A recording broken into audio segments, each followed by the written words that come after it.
With intelligent four-wheel drive, an 8-inch touchscreen, Wi-Fi hotspot that connects up to 10 devices, roomy interior, and a power moonroof, the all-new EcoSport is loaded with things that you might be surprised to find in a small SUV. The all-new Ford EcoSport is here. It's a big upgrade in a small package. Available. So I want to apologize for the music echo today. Don't drive distracted. I want speakers. Use voice controls when using Wi-Fi. And Spotify is brought to you by American Express. Don't rock with that. Don't roll with that. No matter what your taste in music, you can enjoy. See if we can get stuff going here. With the powerful backing of American Express. Don't live life with that. Attention, listeners. I'm interrupting your playlist to bring you a very important announcement from Gillette. Gillette makes a clear gel antiperspirant. It goes on clear, doesn't leave white marks on my shirt. I want to start a new project. Gillette, the best a man can get. It's Ryobi Days at the Home Depot, where the best prices on Ryobi tools come out to play. Like a Ryobi One Plus battery kit 2-pack, just $99. 2 high-performance batteries, a charger, bag, plus... Oh, what I really need to do is get a template set up. And you can't beat free. Ryobi Day savings. In-store or online at the Home Depot. More saving, more doing. Valid through June 20th at participating stores. Claim based on Sunpack style batteries. See store for details and product exclusions. But since I don't have VR set up today, I think I'm going to concentrate on... I'm going to do it inside a virtual reality project with starter content, learning VR.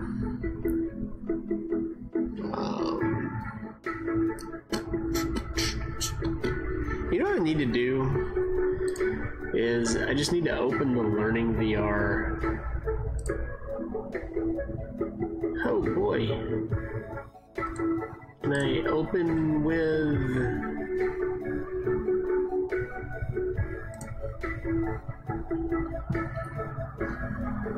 the latest one? That's what I want to do.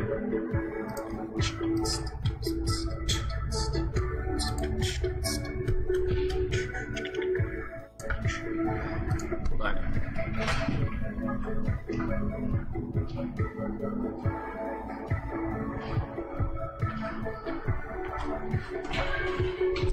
Yeah, okay, fine. We'll open a copy, that's fine.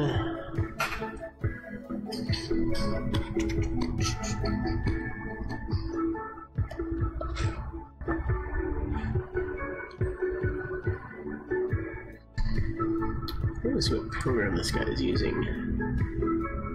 Pro 100? No idea what that is. It looks Russian though.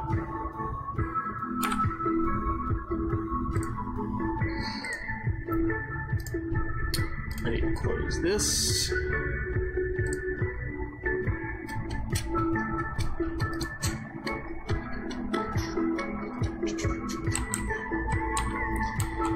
VR template, and let's see. I don't have anything in here.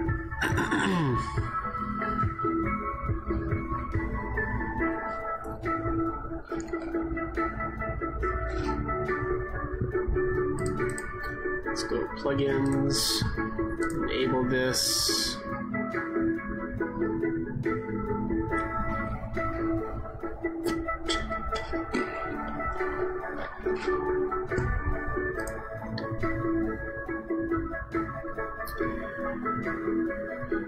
Make sure Datasmith is installed. Unreal Studio.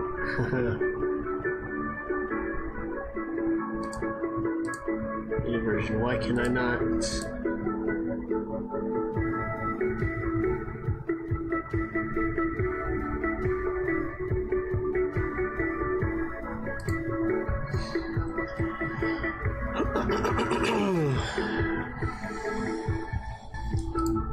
So now that I've done the data conversion stuff, what I want to do is I want to go through this 24 video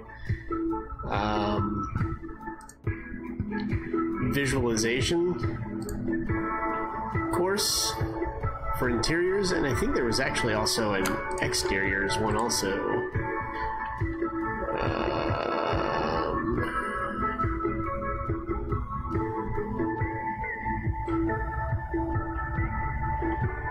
have a hard time believing that there's not a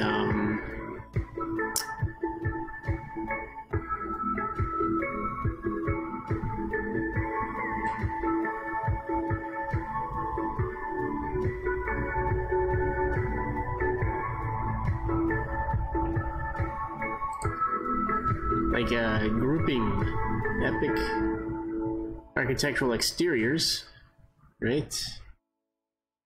So there is that one.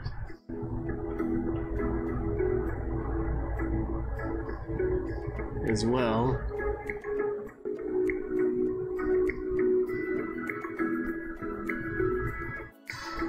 Alright, we'll go to that one also. We'll keep that up. But let's do, well, shoot, why not? Let's do the exteriors one first. And I think I'm just going to turn the music off for now. Welcome to achieving epic results for your architectural exterior real-time projects. My name is Matt, and I'll be your instructor. I'm a technical artist and have worked in both the architectural and entertainment industry for nearly 2 decades, creating real-time interactive experiences in both real-world and fantasy environments, most often using the Unreal Engine. I also worked at Autodesk for 7 years, teaching and evangelizing with Realista and Mudbox to content creators. This course will show you the power of Unreal Studio to create photorealistic architectural environments. I welcome you to follow me throughout the course, as we cover everything you'll need from start to finish to create a highly performant and visually stunning architectural exterior in Unreal Studio. The workflow we'll cover starts in 3ds Max with a completed architectural scene, provided courtesy of TurboSquid. While the course uses 3ds Max assets, you can easily apply all the concepts to any other 3D tool. Most of the work will be done in Unreal Studio. In this case, we'll be using version 4.19. We'll start off by looking at how to prepare your assets for export into Unreal Studio and examine some ways to optimize your content for best performance. After that, we'll work through the process of adding terrain, foliage, and other effects that improve the immersion in the environment. Then we'll cover the requirements to creating photorealistic lighting and using post-processing effects such as color grading, as well as camera lens effects such as light blue and lens flare. We'll also look at how to add interactivity to your scene, allowing the viewer to move around. Last of all, we'll go over debugging and testing options available to you, ending with how to distribute your walkthroughs. Once we're finished, we'll have a completed, photorealistic, and interactive real-time walkthrough that can be run on any modern computer. Before we get started, let's discuss some of the things you'll need to be able to follow along. Let's do it. Of course, I broke it. There we go. So this is the list of things that I don't already know that I need to go learn. Follow along with this course. You'll want to have an architectural exterior scene, much like the one I'll be using here. This scene is a rather large complex, but smaller exteriors, such as residential buildings, can still be put together following this course. This scene was built in 3ds Max and makes use of V-Ray materials, but you can just as easily use a scene from Revit, Maya, or Blender, and you can also opt for standard materials. You should already be comfortable creating 3D content and should understand the basic operations within Unreal Studio. If you aren't yet familiar with Unreal, I advise you to stop this course and instead go through some of the basic Unreal tutorials on using the interface, working with the Material Editor, Blueprint 101, working with the Mesh Editor, etc. If you have the basics down, you should be fine, but even if you don't, you should still be able to follow along with this course pretty easily. I'll be touching on data preparation in this course briefly.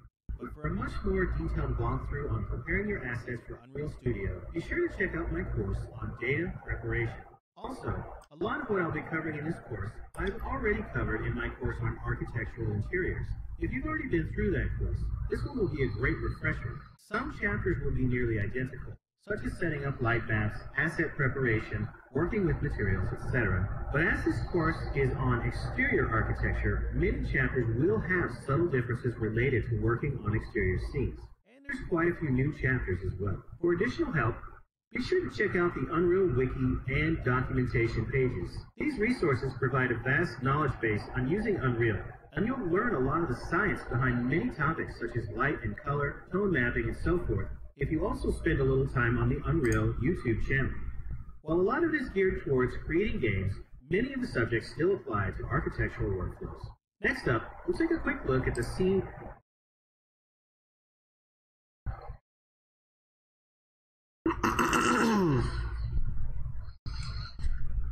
Yeah, play. Throughout this course, we'll be using the scene I have. I like that the assumption is that I just want to stare at a screen. Again, courtesy of TurboSquid.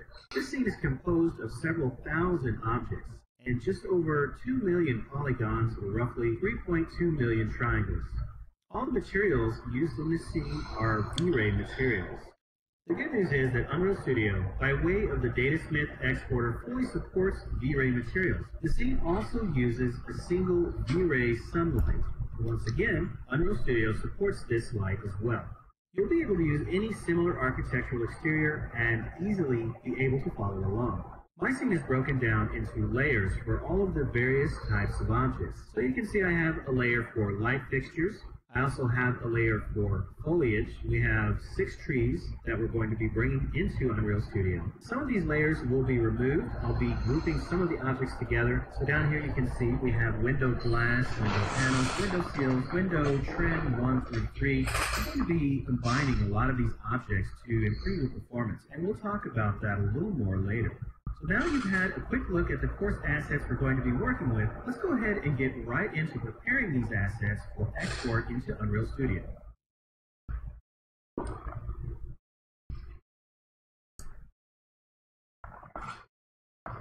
Getting your assets into Unreal Studio really doesn't require a lot of preparation. Unreal is very forgiving of the assets it will import. They can have poor naming conventions, unoptimized geometry, incorrect world scale, and Unreal is still going to bring them in without skipping a beat. But it's generally a best practice to spend a little time cleaning your scene up before sending it to Unreal Studio. This will help avoid any potential problems later in the process, as well as help to ensure that you're going to get the best performance out of your scene. The scene in the 3D tool should be set up to the same world scale unit as Unreal Studio to begin with. Unreal Studio's basic working unit is a centimeter. The best workflow is to work in centimeters from the beginning, but there are ways to convert your scene to match Unreal in most 3D packages. Let's take a look here inside of 3D Studio Max on how we might go about doing that. Now, first of all, if you're used to working in feet and inches, and you already have a scene that is in fact in feet and inches, when you load it up, if you have changed your working unit scale in 3ds Max to centimeters, and then you load that scene in, it will ask you if you want to convert it to the new scene scale. However, if you've already got your scene in 3ds Max and you do want to switch to centimeters, you're going to have to take a few steps to make sure that all the assets are also scaled to match the new centimeter system. If you want to find the unit scale, you just go to Customize Unit Setup, and in here you'll see, first of all, we have Display Unit Scale, and right now I'm set to centimeters, which is the correct scale, but this is not the actual scene scale. This is just the display scale. So if I were to select, say, a bot and look at its measurements in the command panel, it's going to tell me that it's in centimeters, whatever those measurements are. What you really want is under System Unit Setup. This is where you'll change this scale. So right now we've got 1 unit equals 1 centimeter. We could of course change this to inches, feet, miles, millimeters, kilometers, or whatever the case may be. But of course, we want to work in centimeters when we're exporting to Unreal Studio. Now remember, if you change this here now, this is something else. If this was feet and inches, and you change it here now, it's not going to upscale all of your assets. You're going to have to do that yourself. So let's assume that we have to do that now. What I would do is I would simply grab an asset, go over to my utility panel, and then select Rescale World Units. Click the Rescale button, and you'll be presented with the option of what scale factor you want to use. The scale factor is going to be a factor of 2.5. Bear in mind that this scaling factor is specific to feet and inches. Now, once you've scaled all of your assets to match, you'll need to go back to your Utilities panel, then go to Reset Xform, Reset Selective. In the case of large exterior scenes, such as this, we'll also want to make sure our subject matter is as close to the world origin as possible before sending it to Unreal Studio. Otherwise, we may run into graphical glitches such as Z-fighting, where polygons are overlapping one another and they're too close together for the video card to know which one to render first, so they kind of bounce back and forth with fight. The reason for this is that the further away from the origin that our scene is, the less accurate the math is for representing it, for rendering it on the screen. So if we do a quick test here, we'll go into perspective mode. I'm going to zoom out here. We can see how large this scene is. Again, it's composed of over 3 million triangles, several thousand objects. Now this scene will definitely have the potential for Z-fighting issues because there's so many elements to it if we don't take a little care to make sure that it's close to the origin. So let's go ahead and go into top mode here, and we'll zoom out, and we'll make sure that our scene is close to the origin. I'm just going to select all of the layers here and hide them, and we'll turn on the grid with G. So you see the origin to the world is right here, and that's approximately where our geometry was. Let's go ahead and turn that back on. Now all the individual assets in the scene will export into Unreal just fine. In fact, we could send this entire scene into Unreal Studio right now without changing anything, and it would all show up just fine. But a best practice is to make sure that our scene assets aren't too granular. In other words, we don't want everything to be completely broken up into the tiniest pieces and parts. It shouldn't be individual pieces, but rather the entire object. So a window wouldn't just be the glass and then the trim and then some more trim and so forth. You want it to be an actual full window piece. In fact, let's look at some of these window pieces real quick so you can see an example of what I'm talking about. You can see we have a lot of windows for this scene, and we're going to need to do a lot to optimize this in order to get it to render well in Unreal Studio, and we'll talk about that coming up shortly. But for now, let's look at how these windows are constructed. So you can see here that we've got several trim pieces, and they're not even a solid trim. So this trim of this window is not a single piece. You've got multiple pieces here. Then you've got a piece of trim on the inside. We've got some more trim on the outside. We've also got a window seal at the bottom here. And then, of course, we have the glass. What I would do, instead of keeping this way, is go in here and combine all of these pieces into a single mesh object. And then I would go through here and instantiate this mesh object wherever it was the same, so that we can also work on conserving memory. And we'll talk about that again shortly. How you choose to group your objects together and combine them and so forth is entirely up to you. You want to balance the construction of your assets between speed and ease of use in the end. And remember, Unreal Studio respects instance geometry. Another aspect of improving your performance is poly count. While Unreal Studio can render quite a lot of polygons per frame, spending some time optimizing our geometry can really help us gain back a few milliseconds when every millisecond counts. For instance, one option in 3ds Max is to use something like Multi-Res or Pro Optimizer. Unreal Studio uses a left-handed Z-up coordinate system, while 3ds Max and some other tools use a right-handed system. To avoid orientation issues, it's a good idea to reset the transforms of all geometry in 3ds Max before exporting to Unreal Studio. Ultimately, the local Z-axis of all of your geometry should be pointing up, and generally, the X-axis should be pointing forward. So if I go into my view drop down here and choose local, we can see that our axis is not what it should be. We have Y pointing up, we have Z pointing forward, and then X to the right. Let's go to the hierarchy panel here and choose Effect, Pivot Only, and center it on the object. Where you place your pivot will impact how it's placed in Unreal Studio if you were to drag it and drop it into the scene from the content browser. For this case, we're not going to be doing it. We're going to be setting the entire scene into Unreal Studio as one big project, and it's all going to be placed for us, so we're not going to worry too much about where our pivot point is. However, now we want to go to our Utility panel, and under Reset Export, we'll hit Reset Selected. Naming conventions will help you keep your scene and assets organized in both your 3D tool and Unreal Studio. We can use whatever naming convention system we prefer, and there are a lot of them out there. Everyone has their own personal choice, but let's look at a popular one in use in Unreal Studio. First of all, any geometry, any asset that's going to be in the scene as a 3D object should be prefaced with the acronym SM, which stands for Static Mesh, and then follow that with an underscore, and then the name of your object. So I have these objects here. They're just named object underscore 214, object underscore 220, etc. And this is a typical scene you'll get from architectural work, but we want to give these something more descriptive. So if I were to select one here, I can choose to name it, again, SM underscore, and then we'll just call this recessed light. And then after that, we can do underscore 001, and that way if we have multiple lights with a similar name, then we'll just number them to keep track. Likewise, we'll want to also use naming conventions for our materials. Now, in the case of materials, generally you simply need to add an M followed by an underscore. After that, you'll have your material name. So in the case here, I have M_metal, followed by another underscore and a number, if we do need a number, in case we have multiple metal materials. You want to also avoid special characters when you're using naming conventions, so no hashtag or number signs, no dollar signs, exclamation points, and definitely don't use spaces. These kinds of naming conventions, using these kinds of special characters, can cause problems when you're working with your assets in Unreal Studio, and they don't really add any extra information to the name of the object. Finally, any textures that we use, we can simply name them with T_ followed by the texture name. For a more in-depth coverage of this topic, including more insight into each subject, be sure to watch my data preparation course. Up next, we'll take a look at the materials supported by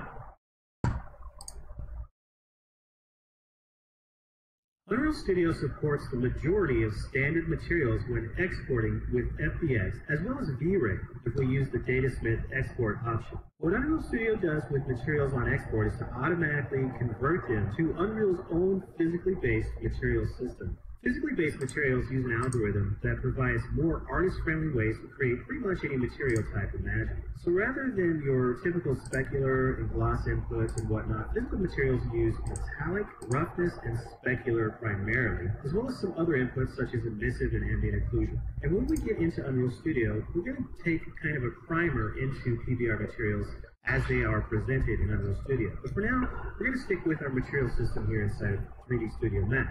Let's look at some of the materials in our scene and discuss some of the issues we'll want to adjust before exporting to Unreal, and just get kind of an idea of how some of the V-Ray input nodes are going to get converted into the PBR system. Here we have the parking lot material for our V-Ray scene here.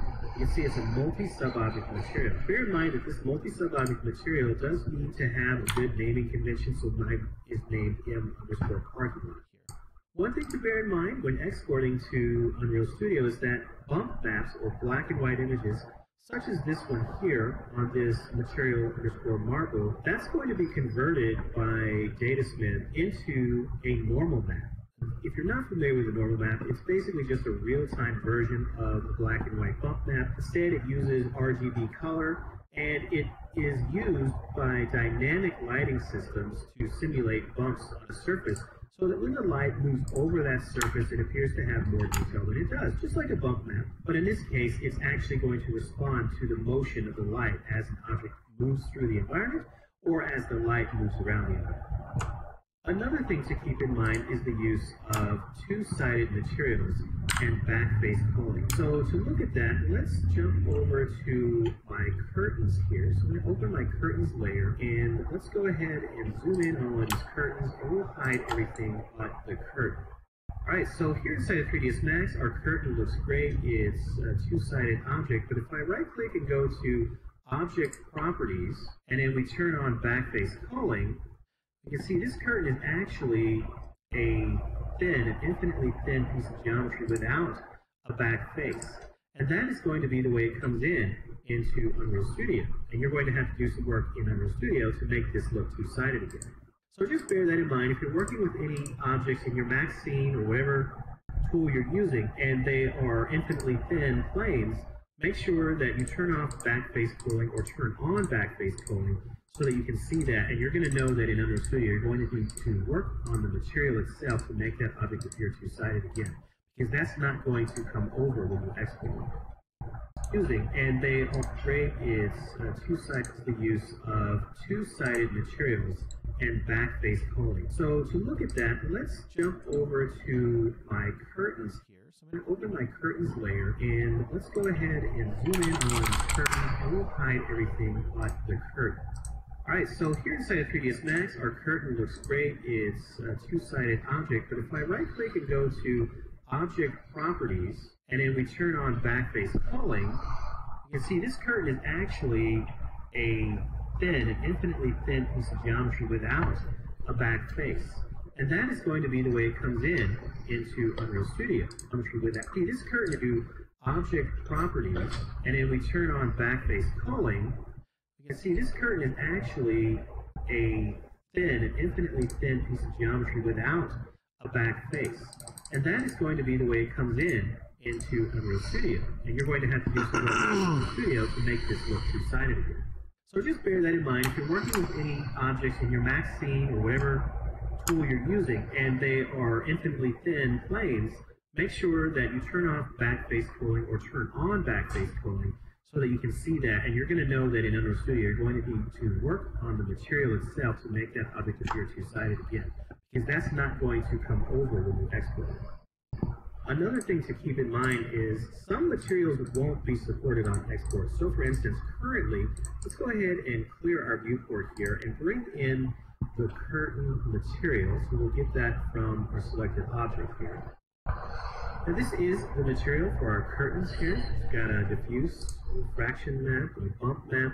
But you'll also notice that this material, this curtain material, is being driven into a V-Ray two-sided material. If we were to send this through Datasmith right now, we get a warning that V-Ray's two-sided material system is not currently supported. I don't know, maybe in the future it will be, but currently it's not. And so what it's going to do is it's going to fall back onto the original, the parent, I should say the child of this material here is going to be using this in curtains material instead of this one. So just bear in mind, if you're using something like a V-Ray two-sided material, this is not going to be supported in Unreal Studio. When you export it, it's going to fall back on this material. And again, when you go into Unreal Studio, we'll look at this later in another chapter, how you can work with the PBR system there, make your objects two-sided, make them even render with the lighting as if it's being lit from two sides. So that is possible still in Unreal Studio. It's just not going to export it the way it is here.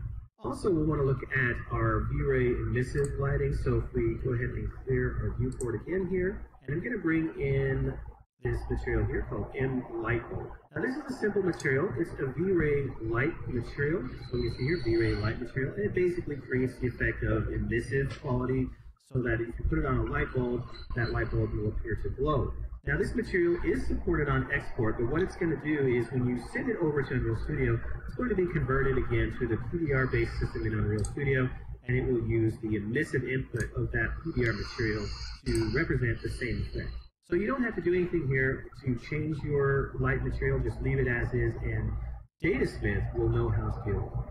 Now bear in mind, with a lot of these things, with this emissive, this V-Ray light material, as well as any other V-Ray material, if you're using FBX export, it does not support V-Ray materials on export, and so it's going to complain, and you're going to have problems when you bring this into Unreal Studio. You're going to have to rebuild all your materials from scratch. So instead, if you're going to use FBX export, you might want to go ahead and convert all of your V-Ray materials to standard 3ds Max materials, standard surface shaders, Fong, blend, and so forth.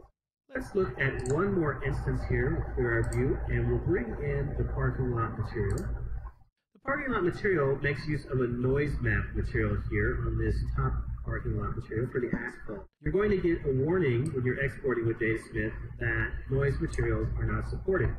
So if you do have any noise materials inside or noise maps inside of 3ds Max, you'll want to convert these either into a simple texture image that represents the noise that you created in, say, Photoshop, or you can simply go ahead and export this. The noise will be cut off from your bump map, but everything else will export fine.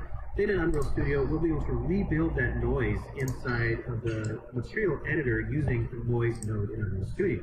And when we get to that chapter on working with materials in Unreal, I'm going to show you just how to do that. Now that all our materials are prepared for export and we're ready to send our scene over to Unreal Studio. Sure. And begin the real work toward creating our real-time walkthrough. You have a few different options for export. The two we'll cover are FBX export and Datasmith. We'll look at both options, but before we get started, we need to create a project in Unreal Studio that will allow us to import the data. Here inside the Unreal Launcher, I'll go to my library. We can see here all of my projects that I'm currently working on. If I want to simply start up Unreal without picking a project, I'll hit the Launch button here on my 4.19 version of Unreal. I can also, of course, use the Launch button over here. Once the Unreal Project Browser window pops up, we can see, once again, we have access to the projects we've already started. But if we click on the New Project tab here, we'll be presented with several ways to create a new project. But I'm going to use a blueprint project in this case so that we can get kind of a head start on the interactivity of our scene. I'm going to use the first person template here. This is going to give us a project that's already set up with the ability to walk around in the map, and you'll be able to fire a gun and jump and things like that, but we can remove that very easily. And when we get to that section on interactivity, of course, I will show you how to do that. So we'll select the first person template here, and then down below, we'll make sure we're set up for the platform we want to use. In this case, it's going to be desktop console. We want maximum quality, and then no starter content because we have all of our own content otherwise. Then we just need to give the project a name. I'm going to leave it here as my project and hit create project. We're going to go ahead and use this default map, but we're going to change it a little. We're going to get rid of all of this geometry so we can start from a clean slate. To do that, we can go over here to this area geometry folder in the world outliner and scroll down until we get to the lighting folder. Hold shift slate to hit create project. Content load console. We want maximum quality, and then no starter content because we have all of our own content otherwise. Then we just need to give the project a name. I'm going to leave it here as my project and hit create project. So what I want to do here is I want to see if I can figure out where maybe basic shapes editor templates. Nope. Maybe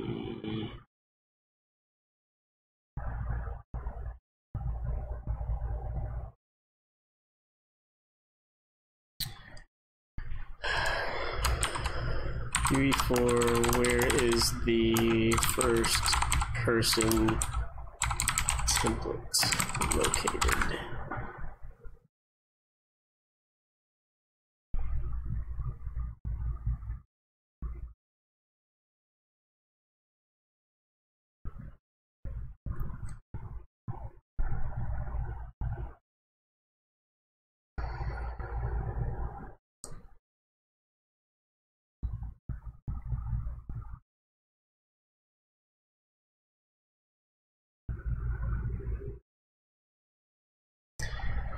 So apparently, you can only, they won't tell you where it is. Let's see, editor, blueprint resources, landscape resources, materials, meshes, shape, sounds. Need maps or levels?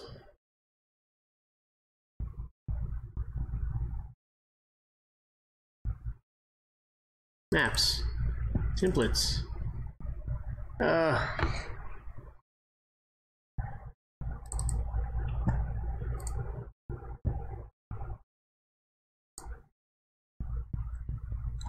right.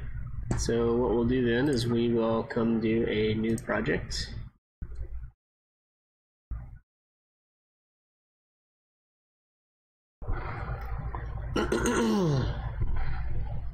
This doesn't seem right.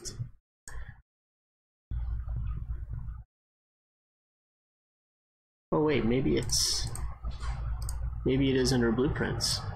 I was thinking maybe it's not. Let's see.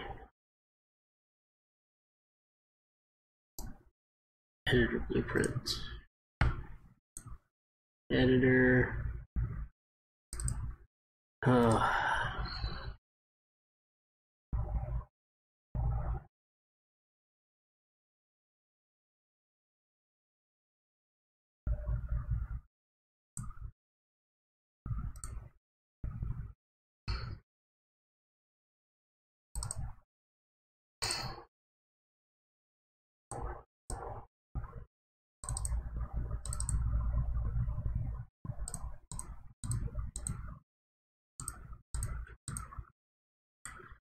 So, I mean, my thought here is that there's got to be a file somewhere. UE4, where are the blueprint templates located?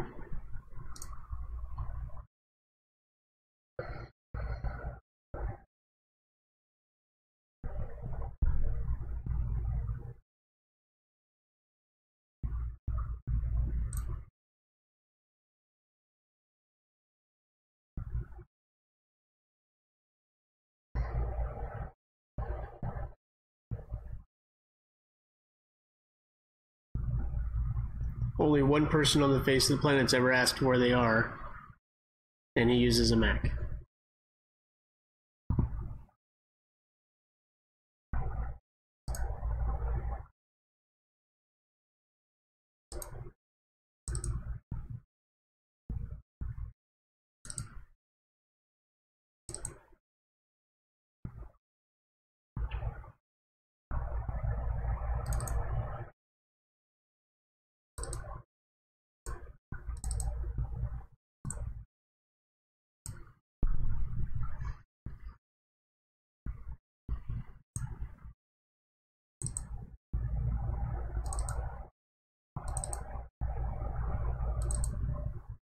And there it is.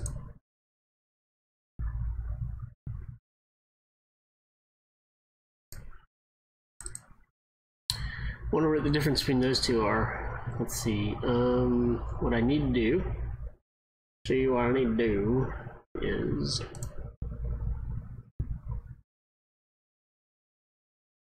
first person example map.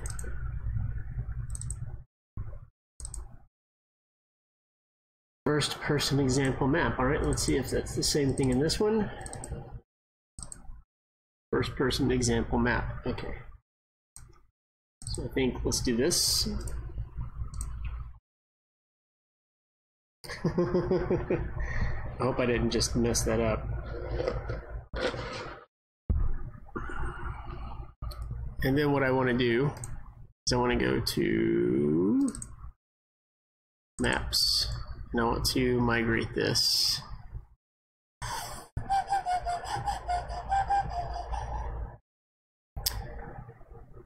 Actions migrate to, yep. Migrate to, and then I gotta find all this BS. Unreal Projects Learning VR content. Okay, now I should be able to, under Learning VR, go to content.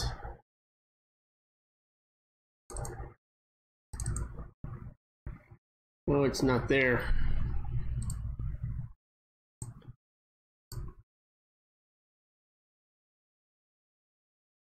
Why is it not there?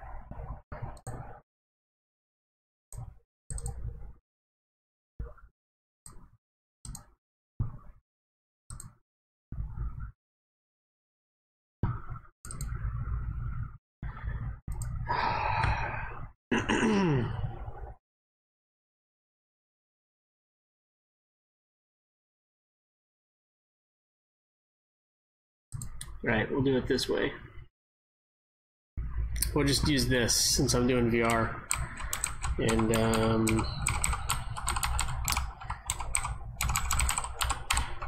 that was really disappointing. Why? Like, now I'm really curious as to why that didn't work.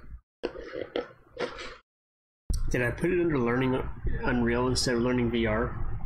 Maybe that's what I did. We're going to go ahead and use this default map, but we're going to change it a little. We're going to get rid of all of this geometry so we can start from a clean slate. To do that, we can go over here to this Area Geometry folder in the World Outliner and scroll down until we get to the Lighting folder. Hold Shift, select everything in that, and then hit Delete. We can also go ahead and delete these volumes here. We have a post-process volume that we'll be talking about later in the course. And we also have a light mask importance volume. We'll go ahead and delete both of these.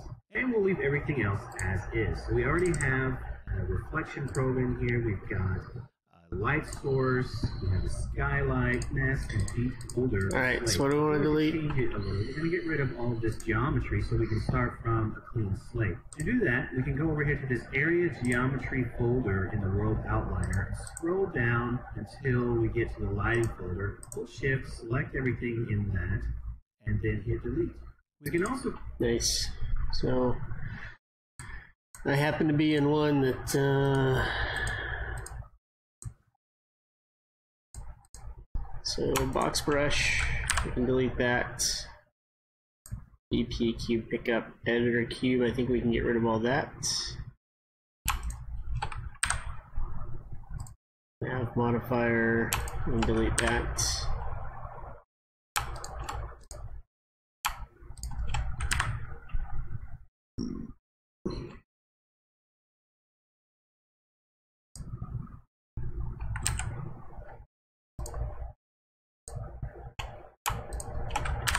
Okay.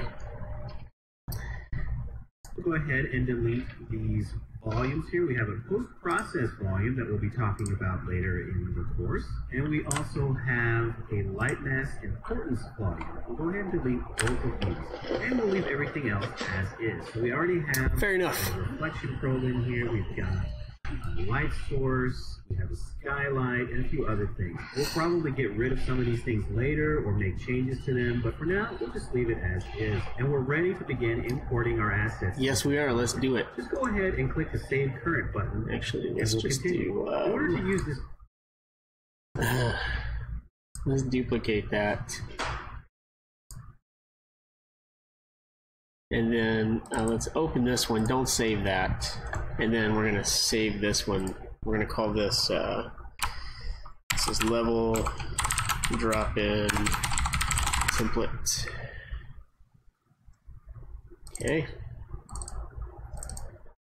Project with Datasmith. We need to install the Datasmith plugin. To do that, I already did that. Unreal Studio. At the bottom here, we need to I think I did that. Project Settings, plugins. Now we have access to import assets using Datasmith. But up next, we'll look at how to export your assets from your 3D tool and bring them into Unreal Studio using FBX Export.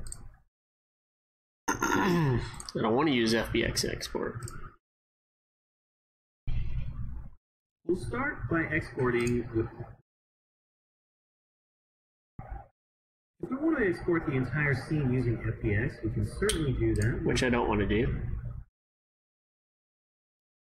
Now that we've looked at the FBX export option, let's take a look at Datasmith. I think you're going to find that Datasmith is a lot faster, a lot more intuitive, I agree. and requires less work on your part. With Datasmith, you can export single assets at a time, just as with FBX export, and that may come in handy later on in the pipeline when you're making changes and you want to bring an asset in by itself. But in this case, we're going to export the entire scene. All we have to do for this is go to File, Export, and in the Export dialog, we'll go to our Save As type and choose Unreal Datasmith or U Datasmith here. And we'll save this as Arc Exterior. And you can see here that the Datasmith export options window is quite a bit simpler than the FBX options. All we really need here is what we want to include, visible objects or selection. We'll leave this at visible objects. It should be selected this way by default when you choose to export and then hit OK. And we'll go ahead and let this run, and we'll come That's back why it wasn't showing up. Once Datasmith finishes exporting, it's going to open the output warnings window here, which will give you any kind of indication for issues that still need to be corrected. For instance, we have invalid objects here, and it lists out a bunch of rectangles and other objects here that are not supported in the export process. They're going to be broken, corrupted in some way, or the geometry might be way too small. So you'll want to obviously go in and check these items and then verify whatever it is that might be wrong with it, fix it. And I've left a bunch of items in the scene here, so that on our first export process, we can see some of these errors. We also have the partially supported section here. As we spoke about in the materials chapter, we have some materials here that aren't supported. First of all, we have the V-Ray two-sided material, so it's telling us here that it's going to fall back to the first child of that material. So we can leave that, should be fine actually, or we can go in and get rid of this V-Ray two-sided material. Then we also have the noise map, which again, we'll have to either replace with a texture or use the noise node in the material editor for Unreal Studio. Below this, it's just letting us know kind of a warning that all bump maps are going to be converted to normal maps. And then we have the invalid transform section. And this is going to list out any meshes in the scene that need to have their transforms reset to match.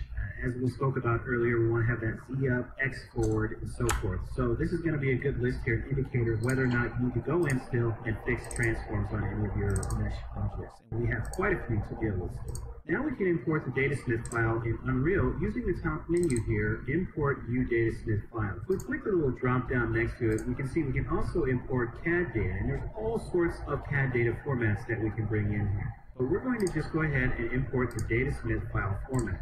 Here's our arch exterior new datasmith file here. Now we just need to specify a location for it to import into. I'm going to choose this datasmith import folder I've created.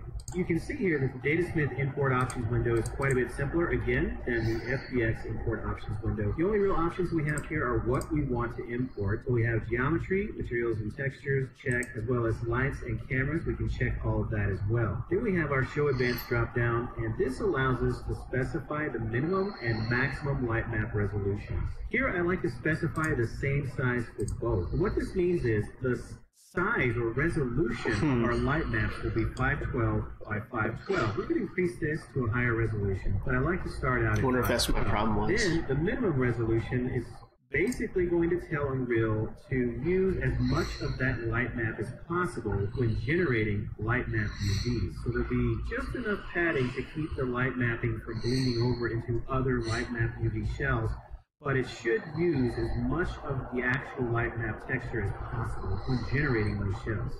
And we just need to hit the import button. And that is all there is to it. We spent some time waiting for the import process to finish. Here is our entire scene brought in using Datasmith. All of the materials, V-Ray materials in this case, are correctly applied to the scene. If we look under our World Outliner panel here, you can see all of the different assets, and we've got our groups still being respected here, so we have these panel groups.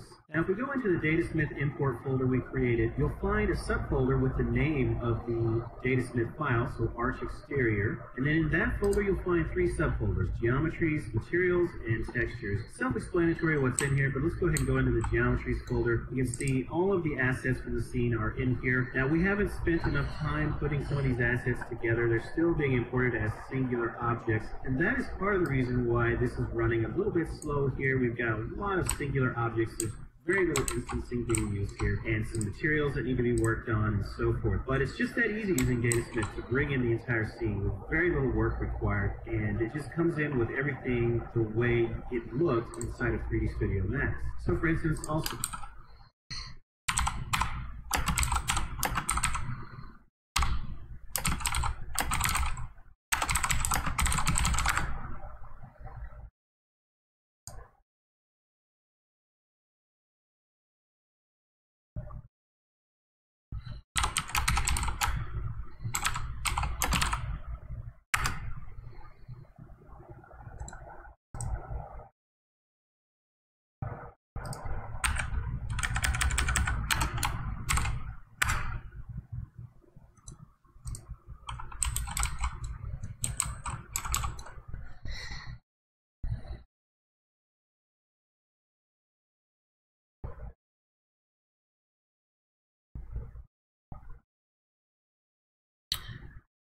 So if we go into the materials folder, please see all of our V-Ray materials here, nicely set up, ready to go, and then we can, of course, start to edit them here inside of Unreal Studio. If you made some changes to an asset in your 3D tool and wanted to re-import it into Unreal Studio, simply go into that asset folder under Geometries, then pick the asset you've made changes to, right-click it, and choose Re-import. So this covers most of your export and import options here using your 3D tool with FBX and Datasmith. If you want any more details on this, be sure to check out my data preparation course where I go into a little more detail on each export option. Next, we'll look at some ways that we can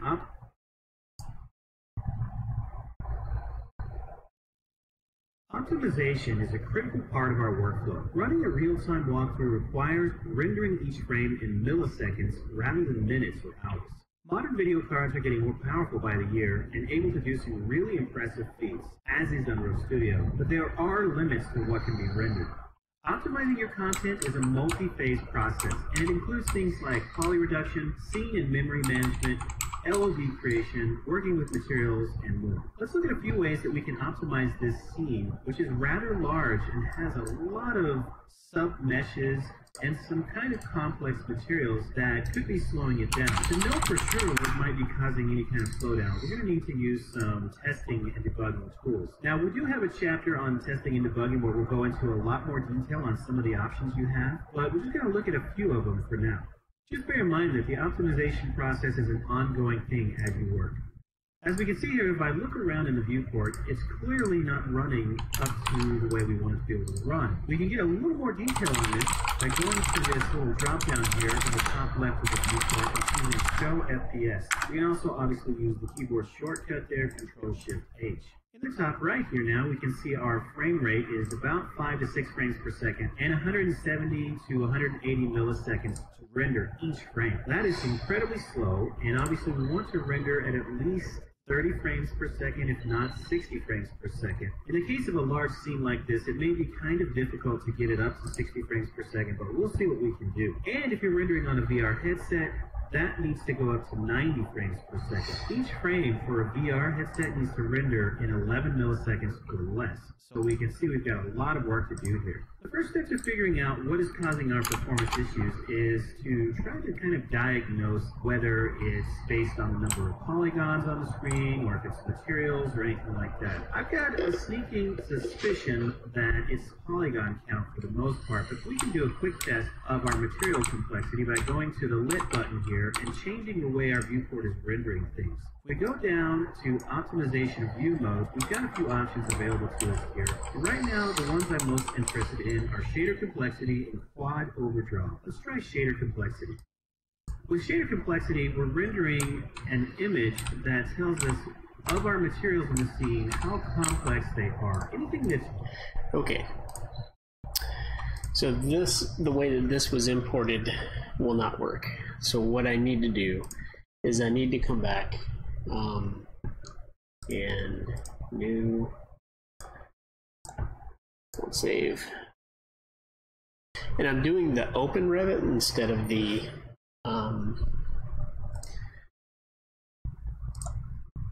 link or import to see if we can get this, the UVs working a little bit better.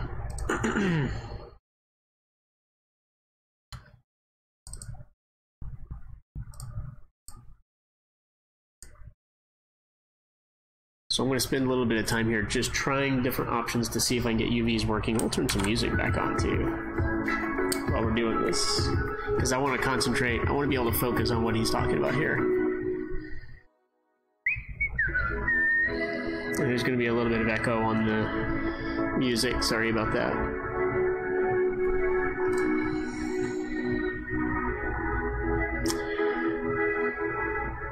What? Oh, okay, that was from yesterday. I was like, I don't see that in my chat window.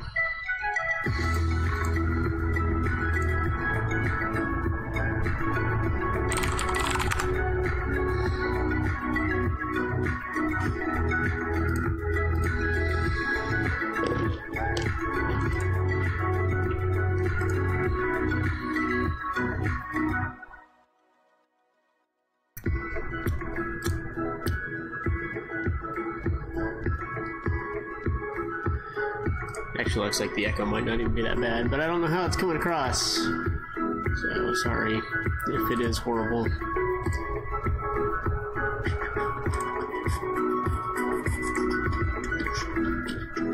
Oh yeah, I kept this up too. So I did those three.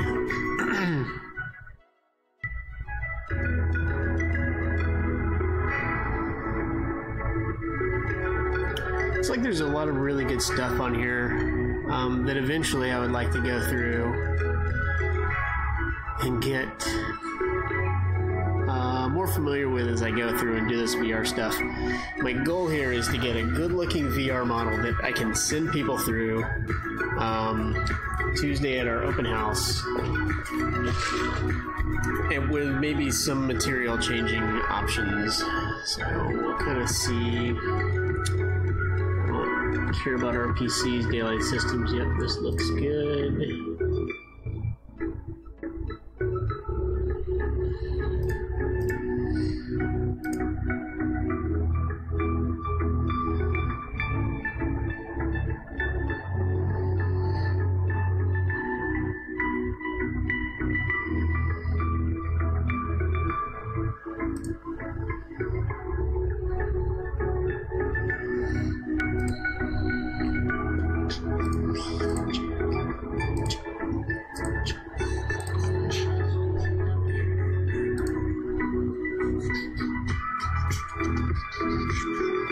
So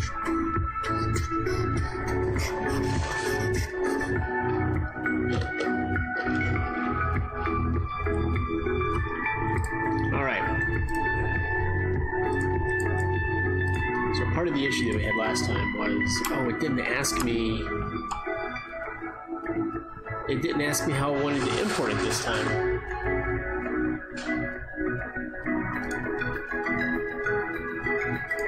Maybe it's part of the exports?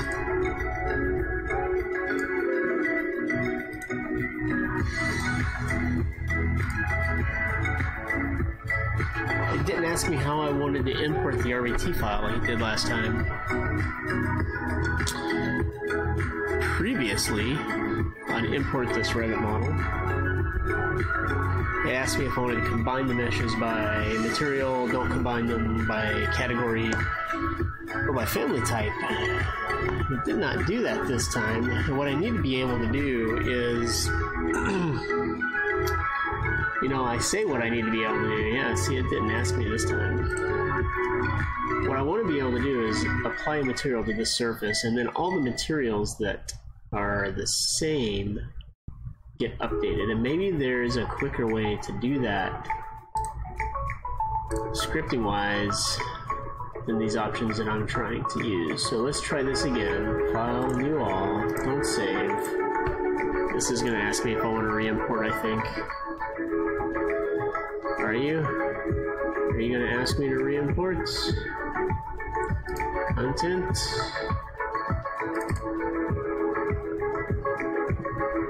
No, that's interesting. Assumed already no combine assets.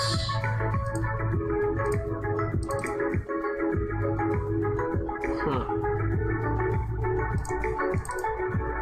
Guess that's from the actual export.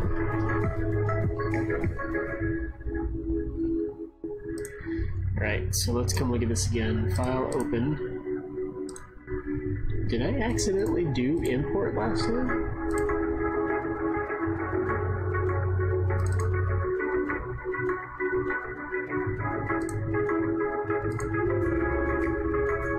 That's not what I meant to do.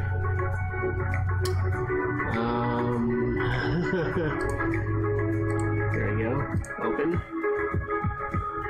Okay.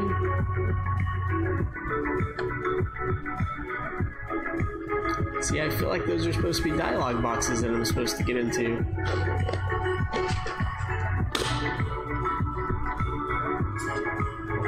Oh, you know what? I just clicked through it last time. I didn't look at the options. I remember now. Okay. It's actually almost a little chilly in here.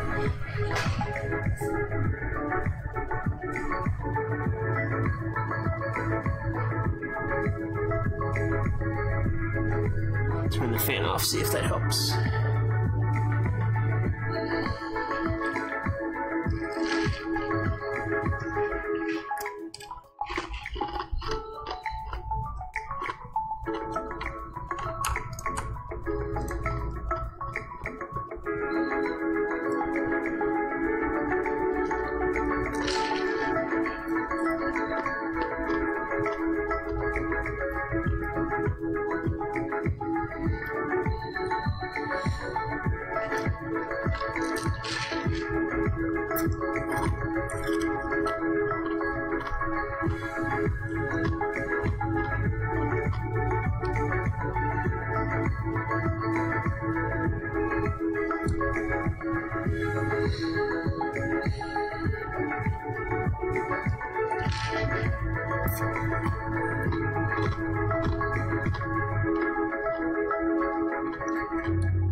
Okay.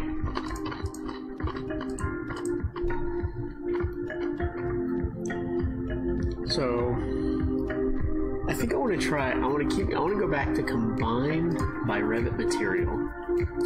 No cameras, No daylight system. Let's keep the lights, and then let's hit OK. Yeah, let's bring all that in.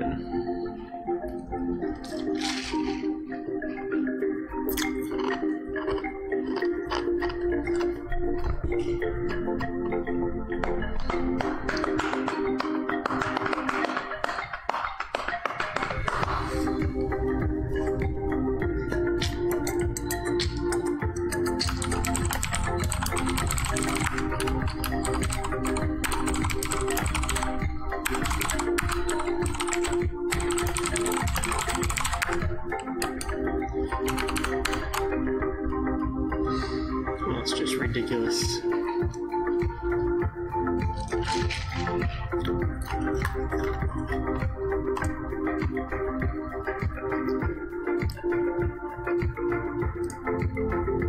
think that's going to be their last. Wow, they have to play Roma again. I bet they wail on them this time.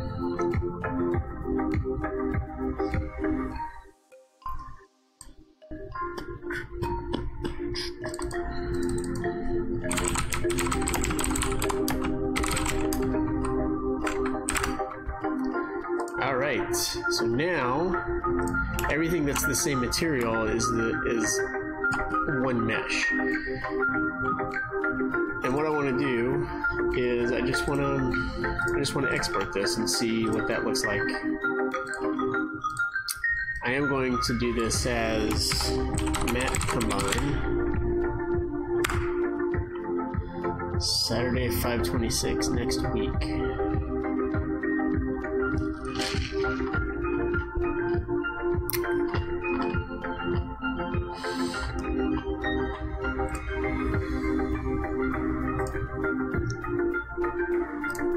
Alright, so then we should get a notice to import something here. Oh, you know what? We're still going to have to go back and import it.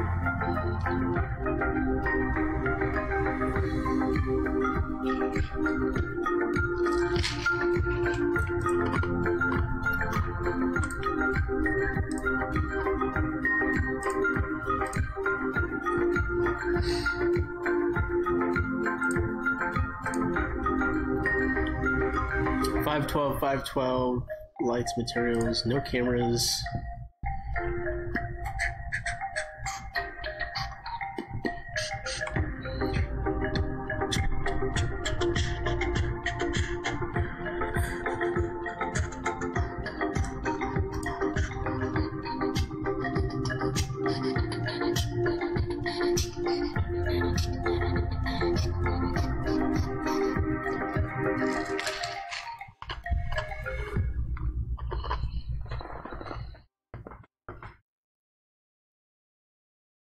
With intelligent four-wheel drive, an 8-inch touchscreen, Wi-Fi hotspot that connects up to 10 devices, roomy interior, and a power moonroof, the all-new EcoSport is loaded with things that you might be surprised to find in a small SUV. The all-new Ford EcoSport is here. It's a big upgrade in a small package.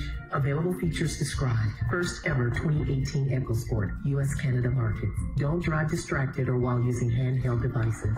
Use voice controls when using Wi-Fi. There's your coworker, Greg. Macchiato in hand.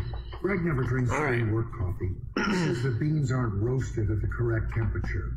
364 degrees. So I think, You like Greg, but you'd like it better if yeah, I've got two of them now.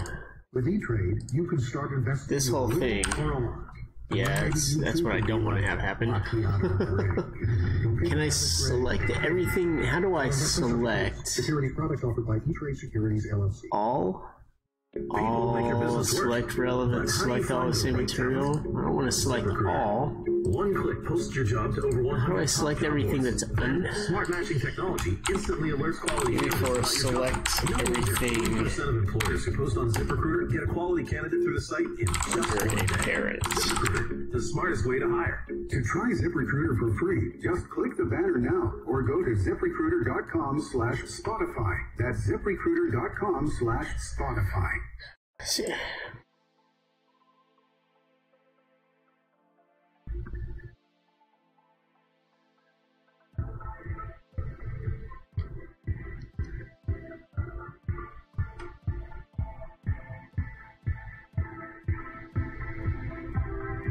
Did I miss something? I feel like it started over again.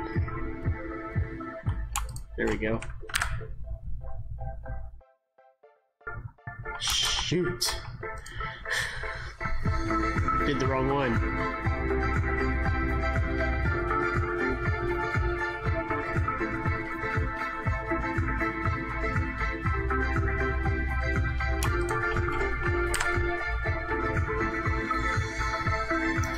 Fine, imports.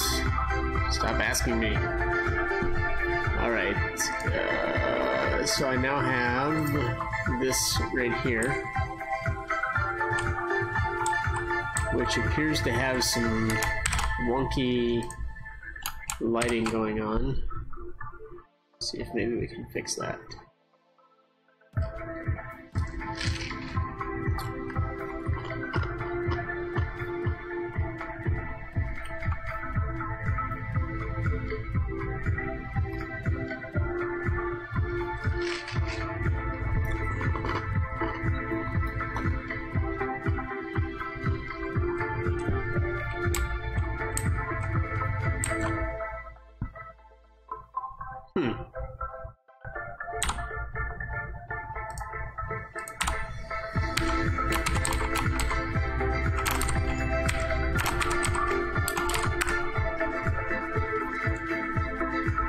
Maybe it's okay. It is going up. It's just building lighting, so.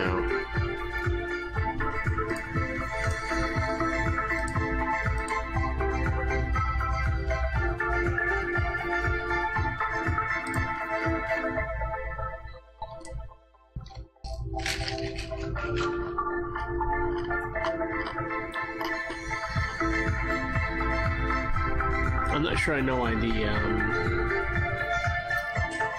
lighting's taking so long here.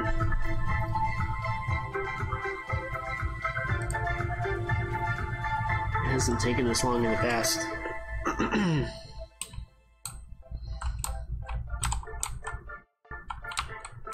feel like something weird is going on. Like I might have deleted something that shouldn't have been deleted. It's causing those issues.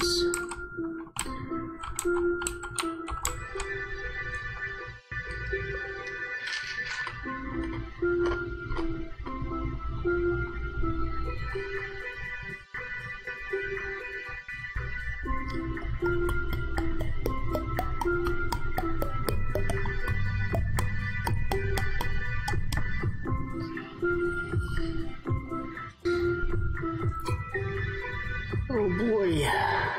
Alright, well, I'm not going to wait on this. Let's see if this works the way I want it to. Materials. Content. Materials.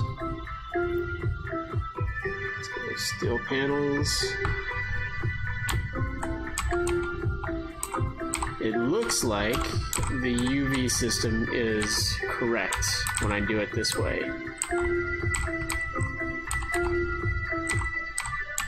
And it even orients things the correct way.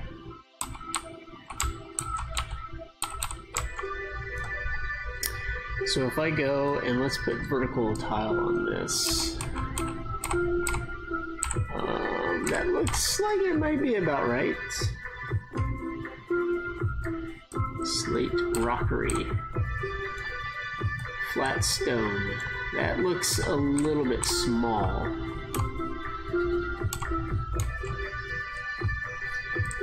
I need to grab. See, I wish I could import assets without having to open other projects.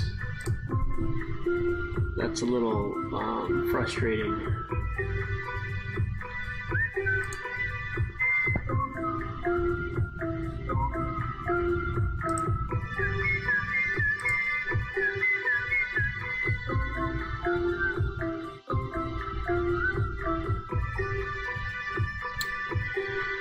Check residence, environment testing.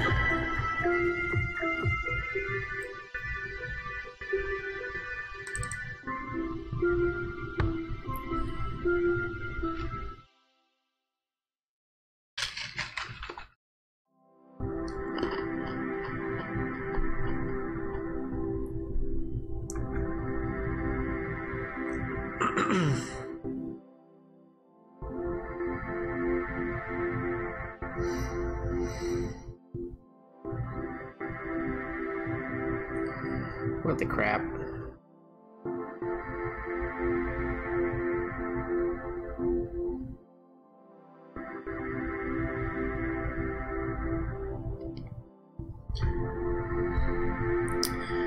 Alright, so I want to find transparent material master, and we want to migrate that bad boy. Okay. Oh, you know what? If I do glazing, that will bring the master over as well, I believe. Yep. And if I do both of these, I don't have to do it again. Migrate, okay, learning VR, content, yeah, master.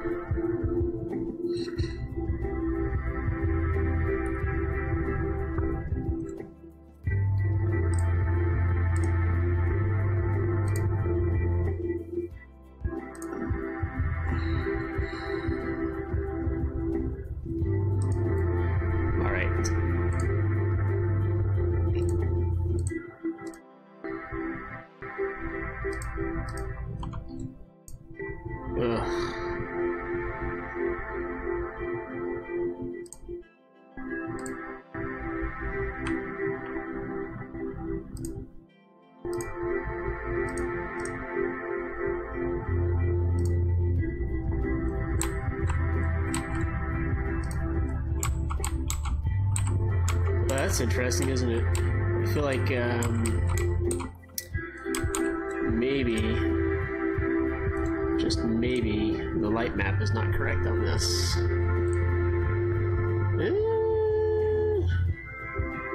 That's a pretty decent looking light map. Projection map's kind of crap, but channel 2.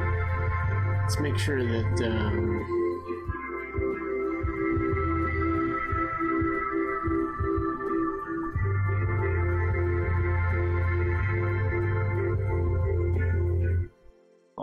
map coordinate index, that's right. Okay, well, maybe it's just because I don't have the right material loaded here. Let's see if I can find where, oh, piece of crap, I loaded those into the wrong freaking one again.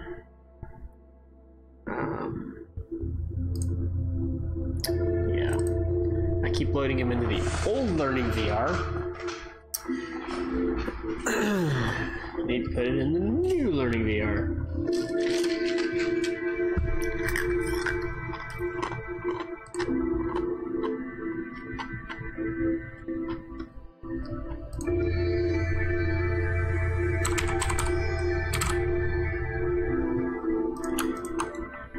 Migrate. Jeez.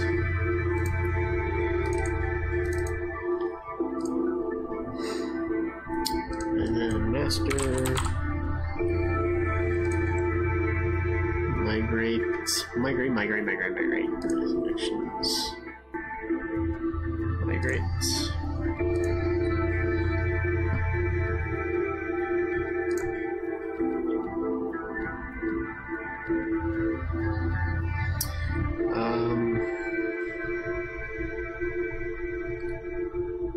Not even gonna worry about that now. So now I should be able to go here and normal glazing. There we go. Still a little wild there.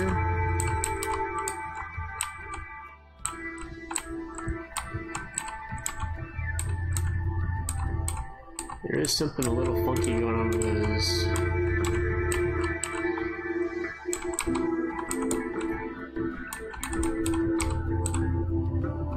Is there a stucco on there? It's kind of hard to tell.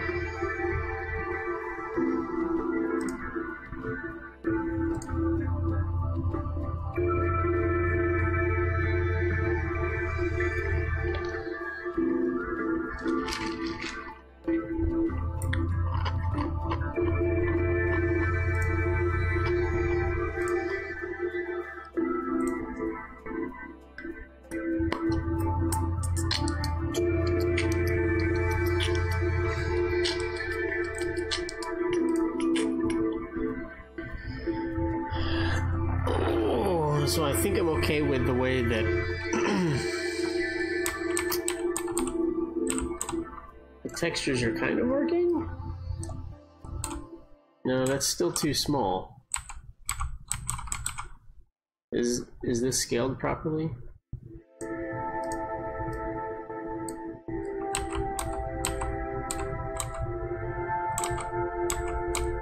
It's not scaled right.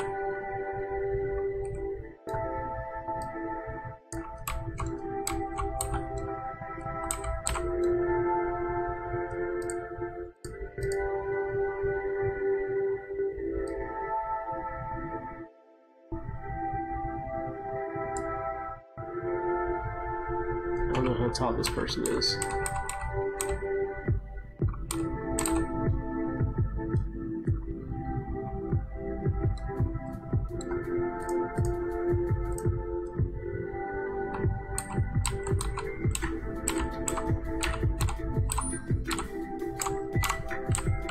I guess that could be about right, if that's about eye level right there. The only way to really know is to get inside the model. I don't want to do that right now, so... But I still think the UV scale is not quite right. That's still...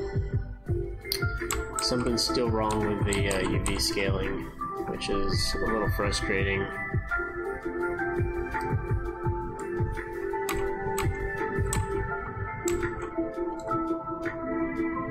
Okay, brushed stucco. Painted horizontal slats on the flat stone wall. See, that scale is just, it's just not right.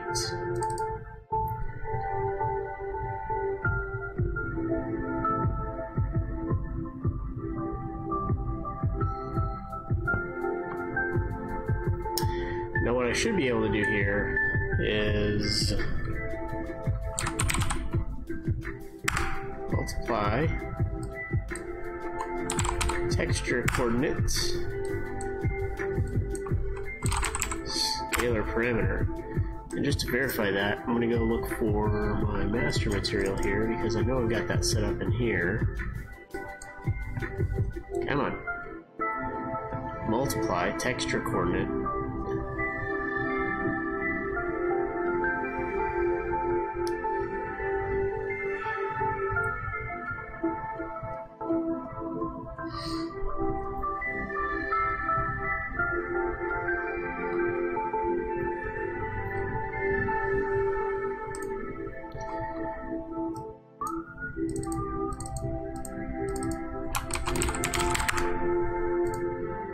And so now I should be able to come in here and change this to... So that actually changed it. Did it actually change it? I can't tell that it's actually changing anything.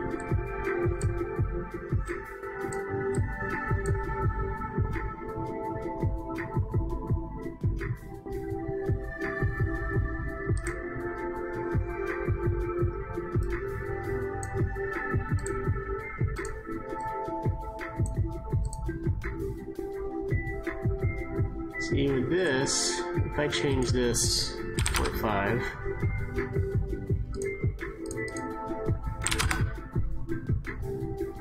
yeah, see, it is actually changing the scale of this. But I don't want to save that now. But if I change this to 0.1, it is actually changing. It is actually changing, okay.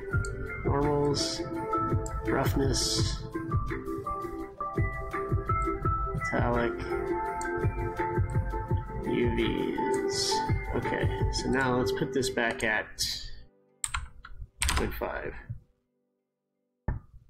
With intelligent four-wheel drive, an 8-inch touchscreen, Wi-Fi hotspot that connects up to 10 devices, roomy interior, and a power moonroof, the all-new EcoSport is loaded with things that you might be surprised to find in a small SUV. It still looks too small. The all-new Ford EcoSport is here. It's a big upgrade in a small package. Available features described. First ever 2018 EcoSport, US-Canada market. Don't drive distracted or while using handheld devices.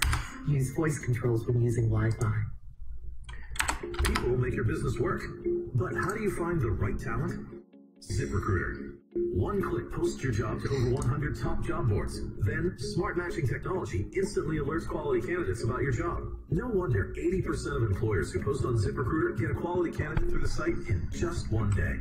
ZipRecruiter, the smartest way to hire. To try ZipRecruiter for free, just click the banner now or go to ZipRecruiter.com/Spotify. That's ZipRecruiter.com/Spotify. There's your coworker, Greg. Macchiato in hand. Greg never drinks free work coffee.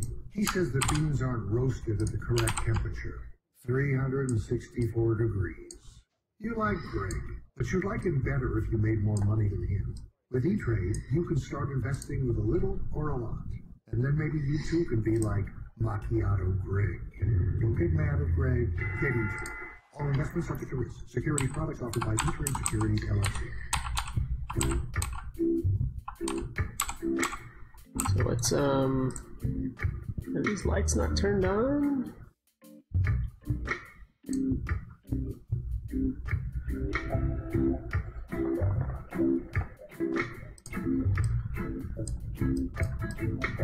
Uh-huh. I see.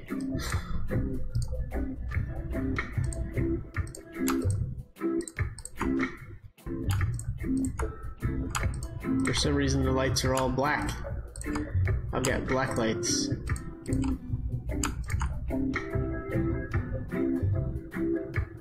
Light color. Light color. Let me change the light color.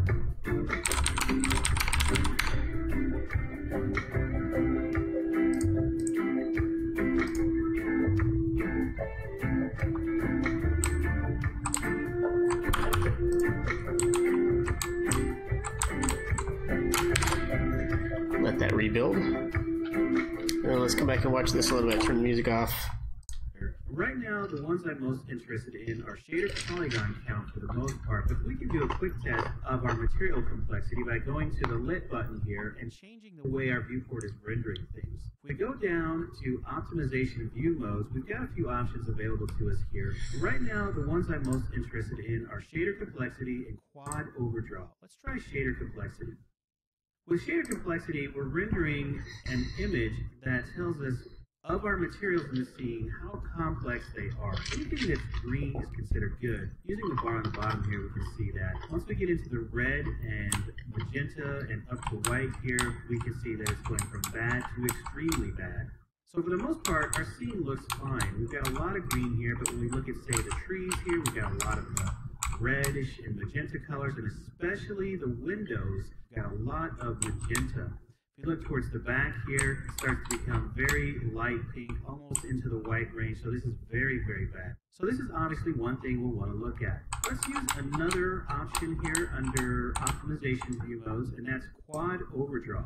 Now in this case, we're looking at how many objects are being drawn on top of each other, or how many polygons. The way a video card works, if you're not familiar with it, it renders everything in the back first, and then it slowly but surely renders its way towards the front, towards the point that is closest to the camera or the viewer. And sometimes this can create overdraw. Now Unreal is doing its best to occlude things in the back. It's trying not to render those things using what's called occlusion culling, but in some cases you're still going to get quad overdraw, especially again when you're using something like these windows here, which are transparent. So we can see that for the most part we want to stay green or lower with our quad overdraw. And the bar down here tells us how many quads we're drawing. So in this case we've got anything from 1 to 4, and that's pretty good. And then above this goes 5 to 10. That's starting to get into the negative range, obviously 10 being the worst. So for the most part everything is blue, so that's good. We're not getting a lot of overdraw there, but obviously if you look at the trees, we've got a ton of overdraw happening here because of all these transparent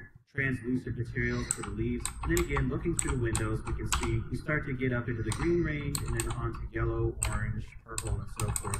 Lots of overdraw happening here as the video card is having to draw the first set of windows in the very back, then draw the next set, then draw the next set until it gets all the way up to where the viewer is. So again, we'll probably want to work with these materials. If they are legitimately what's causing our slowdown, we can do some things to basically LOD out the materials as they get further away from us so we don't get that translucency needing to be drawn so very far. Next up, we'll go into our wireframe mode, and wireframe is kind of underused, but it's a good way in any tool to show you just how dense your poly count is. So if we look around the scene here, we can see we've got a lot of polygons here. In fact, there's so many polygons at this view that it almost looks like a solid color. So we know there might be some issues here with too many polygons being rendered at the same time. I'm going to jump back over to lit mode, and then we're going to select all of the window trim in this scene and hide it, and we'll see what that does to our frame rate. Alright, so I've selected some of the window trim here, not all of it. I'm going to go ahead and hide this. Right now we're looking at about 6 frames per second, upwards of 9. If we hide all of this, we can see already that we jump up, we gain at least 5 to 7 frames per second just by doing that. So there are a lot of other tricks we could use here to diagnose our frame rate, but I think we're going to stick with just creating some LODs, doing some poly reduction, and we'll see how we are after we've done that. The optimization process is a process that's going to happen all throughout the project as we work, but the earlier we begin thinking about optimizing the scene, the better off it's going to be towards the end of the project, and we'll have to do a little less optimization the further along we go. So one of the options that we've discussed for optimizing the scene was to create LODs. Don't really care about LODs. I do care about terrain.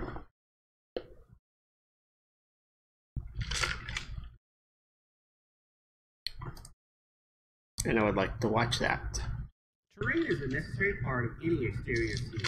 With the tools available to us today, we have a lot of options for creating photorealistic terrain. Terrain can be created as geometry in the 3D tool. The problem with this technique is that it can be very difficult to create realistic looking terrain, and once created, editing it is not typically very artist friendly. This is where height map based terrain excels.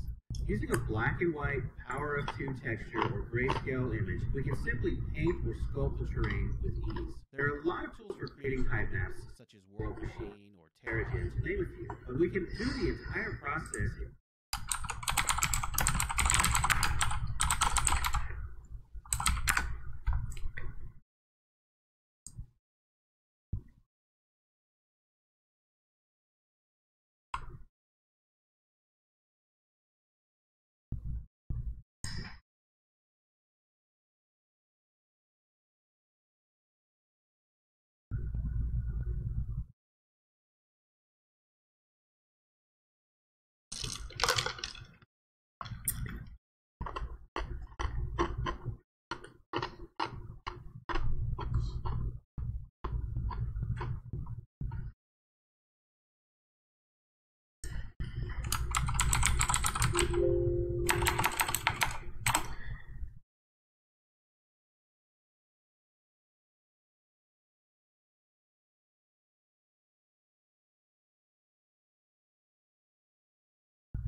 Unreal Studio. Let's take a look at how we can add enhanced tools for creating height maps, such as World Machine or Terrigen, to name a few. But we can do the entire process in Unreal Studio. Let's take a look at how we can add a hand-sculpted height map-based terrain to our scene using Unreal's landscape tools. You'll find the landscape tools in the Modes panel. We click on the little mountain here. You can also press Shift 3 to get to it. To create a new terrain, we'll select Create New under New Landscape.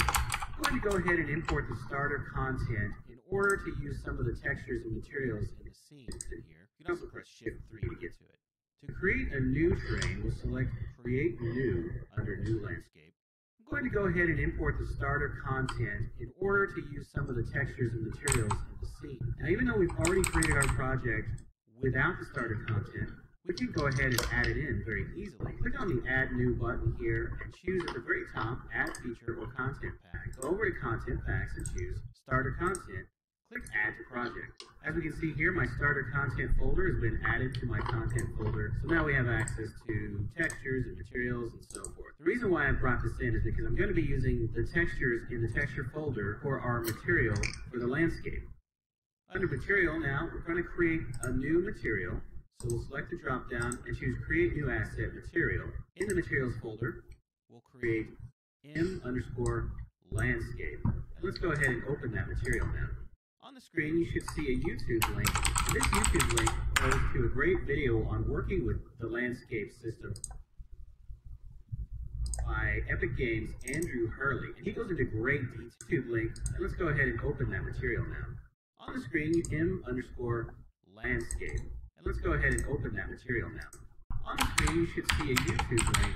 And this YouTube link goes to a great video on working with the landscape system by Epic Games' Andrew Hurley. And he goes into great detail on using landscape. I'm not going to be going into that much detail.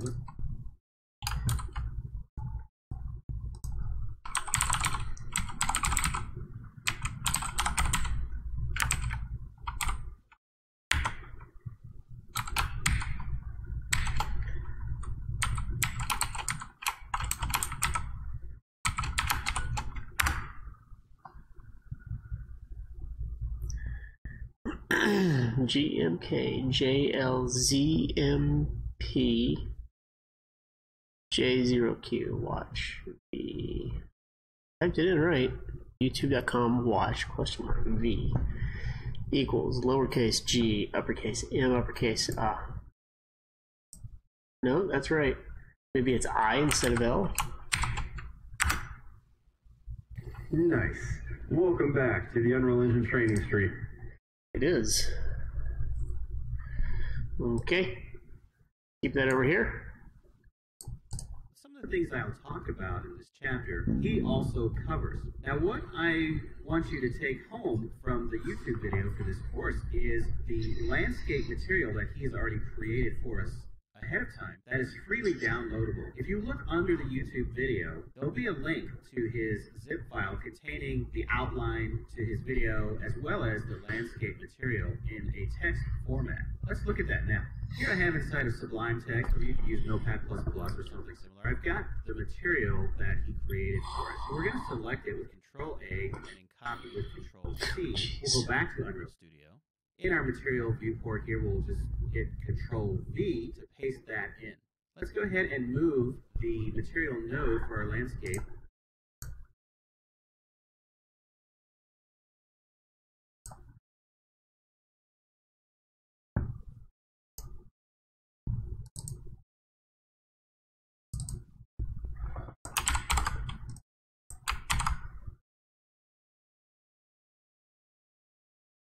That's nice. Out of the way here. We're going to need to wire everything up. Now you'll notice when I brought this in, there are already textures assigned to all of these texture samples. For our macro texture variation, we've got some grayscale images here. We've got several layers for our landscape. We've got grass, stone, gravel, moss, and so forth. All of these textures that are in these texture samples were brought in from the starter content. If you didn't have the starter content installed, these would be blank, and you'd have to go ahead and put your own normal maps, your own texture files, and so forth into these slots. And what this material does is it allows us to have a multi-layered material for our landscape that also makes use of displacement mapping, which is a DirectX 11 feature. If you're not familiar with displacement mapping, it allows you to modify the geometry of the terrain using a 2D grayscale image. The macro texture variations section is being multiplied with the normal diffuse textures to help eliminate that video game kind of tiling look of your terrain.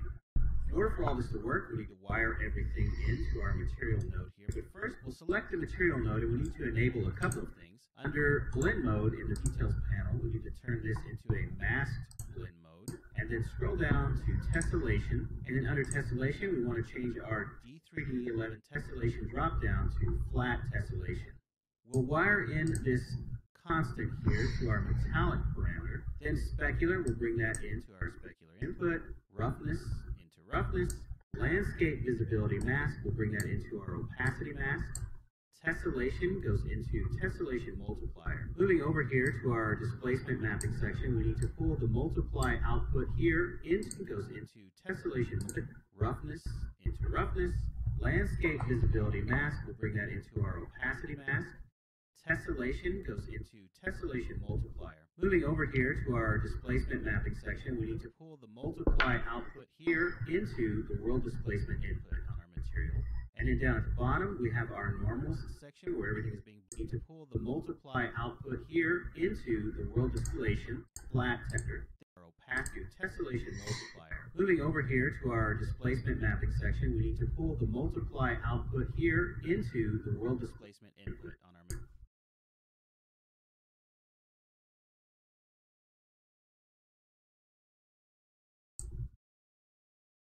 material. And then down at the bottom, we have our normals section where everything is being blended together. We need to pull off of that layer blend output and pipe that into the normal input of the material.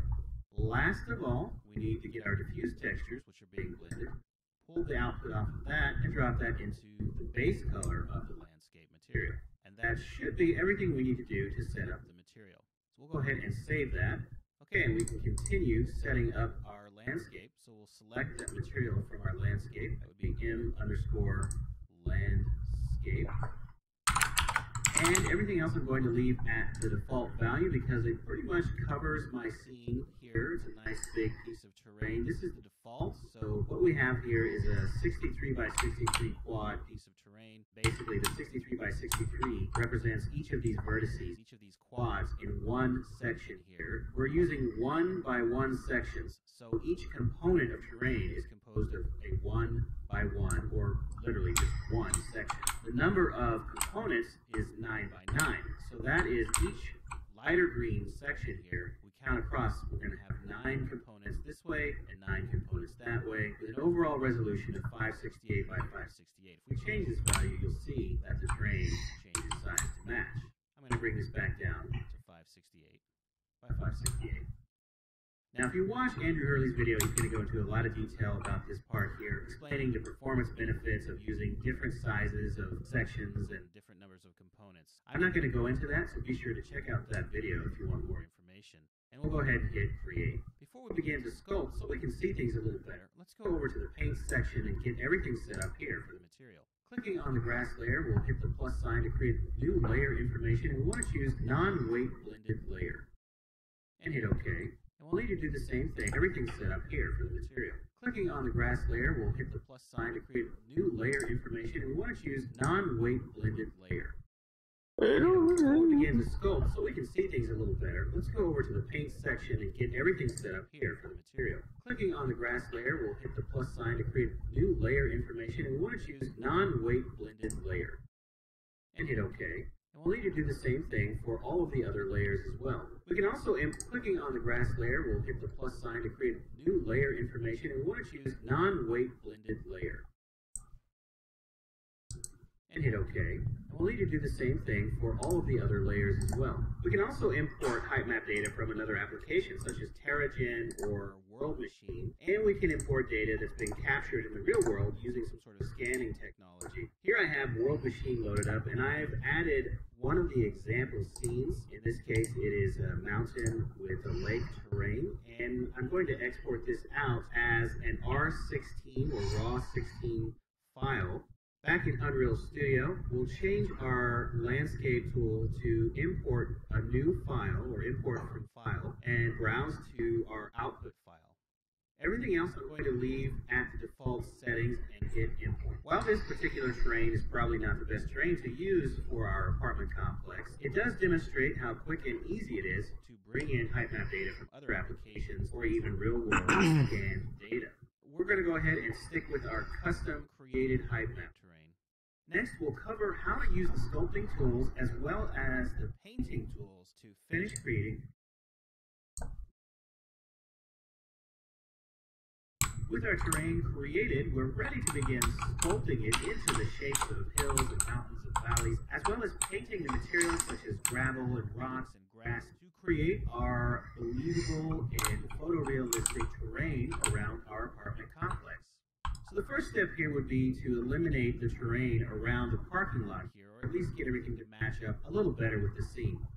In the landscape editor, we have our different tools, brushes, and fall-offs that we can choose here. Let's adjust the fall-off of our brush here, make it a little lower, and we can change the brush size here. The tool strength controls how much intensity is being used when you're using the tool, so it can be described as pressure. If you were to compare it to, say, a pen or a paintbrush, the harder you push down, the greater the effect, the more ink or paint you're going to put on the surface. Likewise, if it was a sculpting tool, the harder you push with the tool, the more you'll dig into the surface. So if I simply begin to click and drag, we can see that effect. That is at a value of 1. Let's go ahead and undo that result and drop our value down to something much lower. So say 0.1. Generally, you want to work at a very low setting for tool strength. Some of the other tools available for us to use are the smooth tool, the flatten tool, the ramp tool, erosion, which is great for creating a more natural look to your terrain. Hydro erosion, also great for that effect. Then we have things like noise, visibility control, but mostly we're going to stick with using just the smooth and sculpt brush. If you hold down shift when sculpting, it does the opposite effect. Go ahead and lower our tool strength back down to 0.1. Alright, so what we need to do is, this is our parking lot here, so we need to flatten this area out so that it blends in much better with the parking lot in the building. I've already created this hole here, so now's a good time to use the flatten tool, and then we can extend this level here where the terrain is lower and clean it out so that we can see our geometry in this area. This might be a good time to extend the brush size. I've used a combination of the sculpt brush, the smooth tool, as well as the erosion tools and some noise to create the terrain that you see here. Once you're finished creating all of your terrain and you like the way it looks, we're ready to begin painting.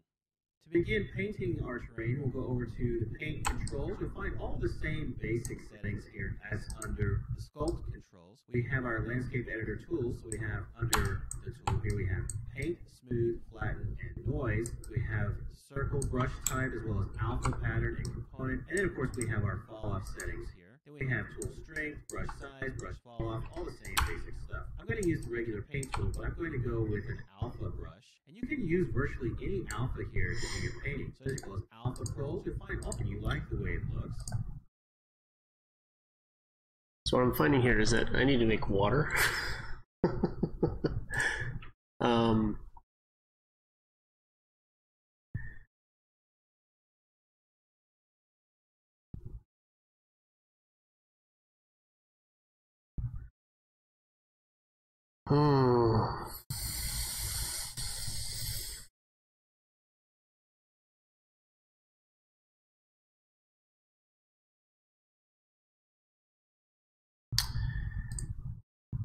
Don't want to leave you guys. Tool strength, flatten tool. Here, okay. Shape, testing, right click, and you have, or you're gonna, this is, and I'm gonna, here's what I'm gonna do. I'm gonna, every world side by you would like to load and unload, culling. Forth. So, foliage, super great. My base look, going over, nothing about water in this. No. Okay. So UE4 water.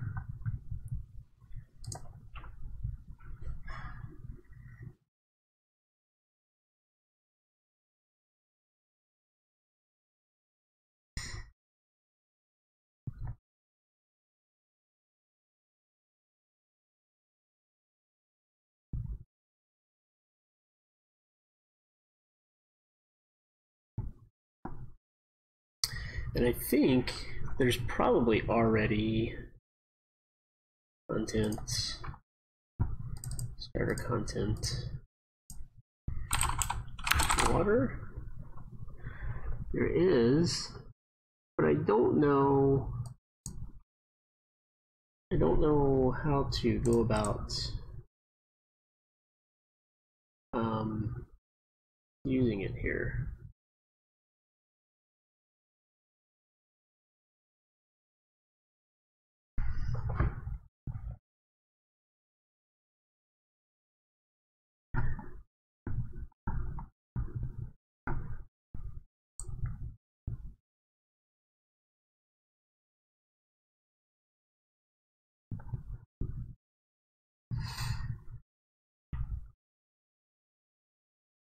onto it, the water work. We have a directional light plane until I come to collision, and collision presets set to help us to zero. It's because in default we have 3 parameters available. In this would be with the keyboard to rename this and give it a better name. One vector, speed. Control R, go ahead, begin to change and see how it affects your water. Now, the values that I showed break up the offset, but again, you can change it to a little larger to 2500. To the sky, a lot better. And for this, we're going to use exponential height and large waves. So is this on a plane? Default I guess it was on a plane. I'm going to increase it to a little larger to 2500. Now, it might be very difficult to see right now, and you get this weird gradient on each side of the screen, and you don't get a full sense of how this water looks. Something's off. So this is due to the default skylight, which is right now, let me move this off, is set to static. So you want to have a skylight in the scene, but you want to make sure that it's set to stationary. And this will fix the dark gradient artifacts. So now we can go ahead and kind of fly up, and we have much better looking water in distance for large waves and close up small waves. And again, you want to play around with these values in the material instance and get them to look exactly how you want your water to look based on water plane scale that you have. Make sure you save your material instance. And for the last part is you want to blend the water plane to the sky a lot better. And for this, we're going to use exponential height fog. We have atmospheric fog already in the scene that comes with the default template, but it doesn't use fog as best as exponential height fog will.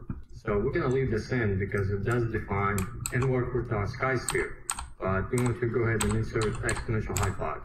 So go to Visual Effects and drag exponential height fog into the scene. It's already beginning to look a lot better, and we have our horizon blend with the sky and the water more accurately. So I'm going to select the exponential height fog, drag this up, and I want to define a few properties. I want to change fog density to point will now show up inside the material panel here, where material will tile expand. We're now ready to begin enabling and controlling how this water material will tile across our water plane. Let's go ahead and pull this off so we can begin changing our values and see the water. So I'm going to move this up to the side, expand this down, and make sure you enable. So I'm going to move this down, and I'm going to scale this 1000 across X and Y. Another important thing you want to do for your water plane is to disable collision. So I'm going to scroll down until I come to collision, and collision presets set to no collision. I also want to insert a human reference scale into the map. This will help us to judge scale of the water when we begin to adjust properties within the material instance. For this, I will use Mannequin Mobile, which is free. You can download this and add it to your project. I'm going to go inside Mesh folder and drag the mannequin into the map. And this will help us to judge scale and proportion of the water when we have our material instance. And last thing I'm going to do is I'm going to save this map inside my maps folder. I'm going to name this water test. I can import topo data. Right, now I can import a height map, working with our water but the height map's not going to give you water versus land. Let's navigate back into Starter Content, Materials folder, and we're going to work with water ocean material. If you want later on, you can repeat the same steps for lake. I'm going to duplicate this water ocean and pressing Control W. You can also right-click and choose Duplicate. I'm going to keep this default name. and water ocean 1. The reason we are duplicating this material is because if anything happens, I can always revert back to original material and start over. So with the duplicated material, this is the one we're also, hello, how are you doing? Now I want to select the duplicated material and create a material instance out of it. Okay. Right click and choose create material instance. I'm going to keep this default name. Let's go ahead and double click on the material instance. By default, we have 3 parameters available to us: water base color, water crest color, and noise speed. These are obviously not enough to do anything with them. We will be adding our own parameters and adjusting everything so we can use this water material. So let's go ahead and close this and we'll come back to this later. I'm going to take this water instance material and apply it to our water plane. And now we want to go ahead and double click on the water material, the duplicated water. And this is where we're going to be making all the changes. And the changes and the parameters we add will drive and show up inside the material instance. Let's go ahead, come back, and I'm going to disable real time. So we can break this material down to 3 areas. And these are the areas that we're going to focus on. Large waves, which appear in the distance. Small waves, which will appear close by next to the player. And the transition, the gradient between the small waves and when they begin to transition to the distant, larger waves. First, we're going to set up parameters to control large waves. And this will be done in this section of the material, right here. So let's go ahead and zoom in.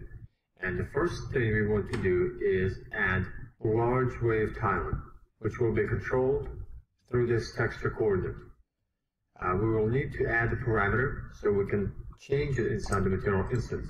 And in order to change and add a parameter to a texture coordinate, we need to have a multiply and a parameter that will control a value. So I'm going to add multiply by holding down M and left clicking, and a scalar parameter. Hold down S on the keyboard and left click. This is the same node as if you were to create a constant 1 vector, and then simply right click and convert to parameter. This is the exact same thing. So in order to bypass conversion to parameter, just insert a scale parameter.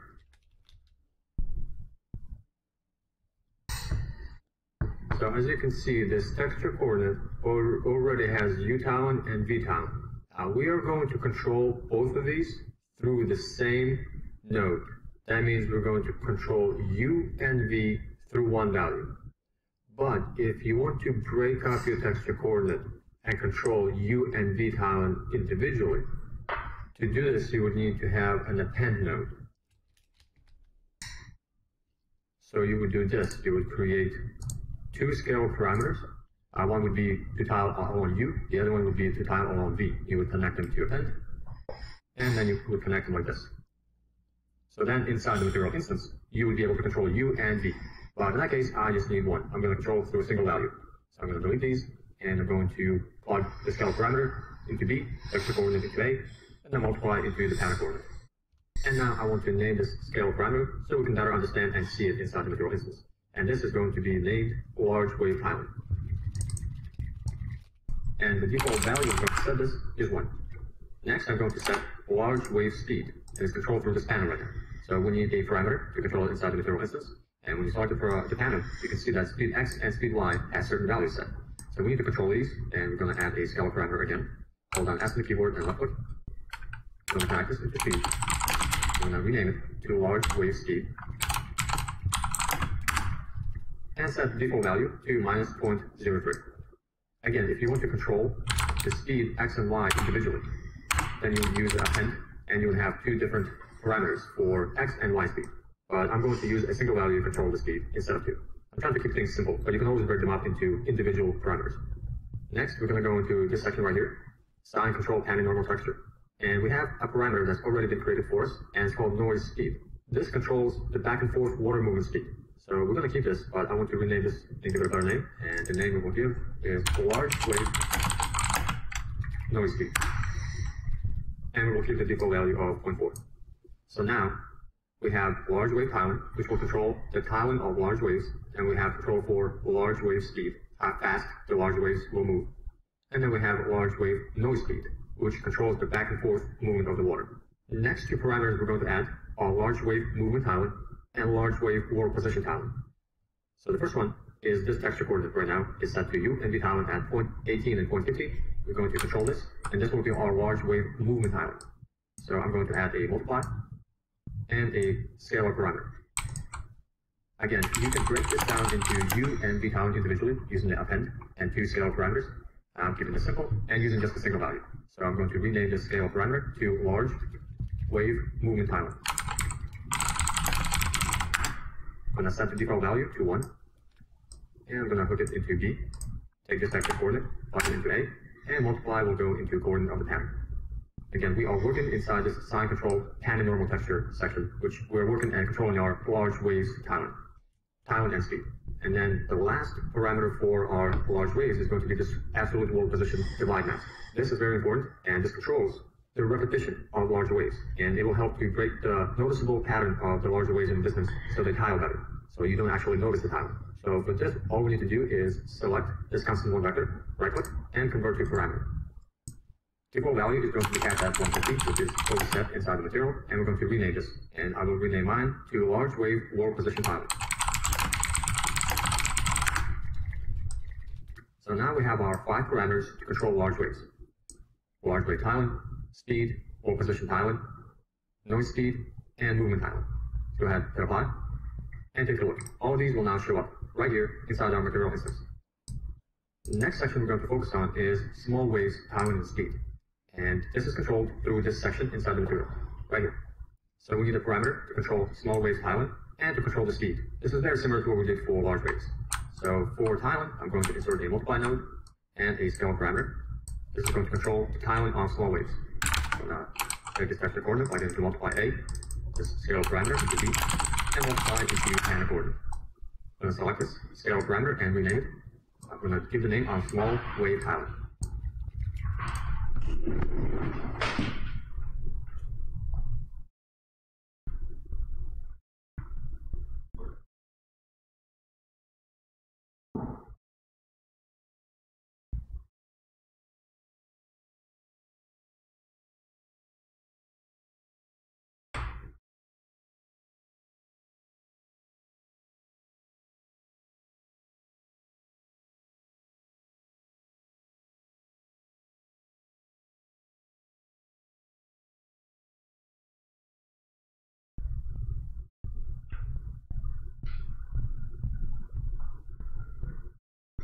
Dang kids running around. And set the default value to 1. And second, we're going to control the speed of our small waves. So for this, all I need is a scale parameter. And it's going to be plugged into speed of the pattern. And I'm going to rename this parameter to small wave speed. And I'm going to set the default value to the pattern's negative 0.07. So now I'm going to go ahead and hit apply. And these two parameters will now show up inside the material instance. The last part is controlling the transition between small waves, which are going to be close up to the player, and large waves, the distant, far away waves. And there's a transition, a gradient that you can control of where this transition will happen. And this is done through this section inside the material, creates gradient far away from the camera. There are 2 values that set that control. We only need 1, and it's this one right here at 2000. Now, in order to have this inside our material instance, all we need to do is convert it to a parameter. The default value is going to be set at 2000, and we're going to rename it to wave transition small to large. Let's go ahead and apply and save. And this wave transition small to large will now appear inside the material instance.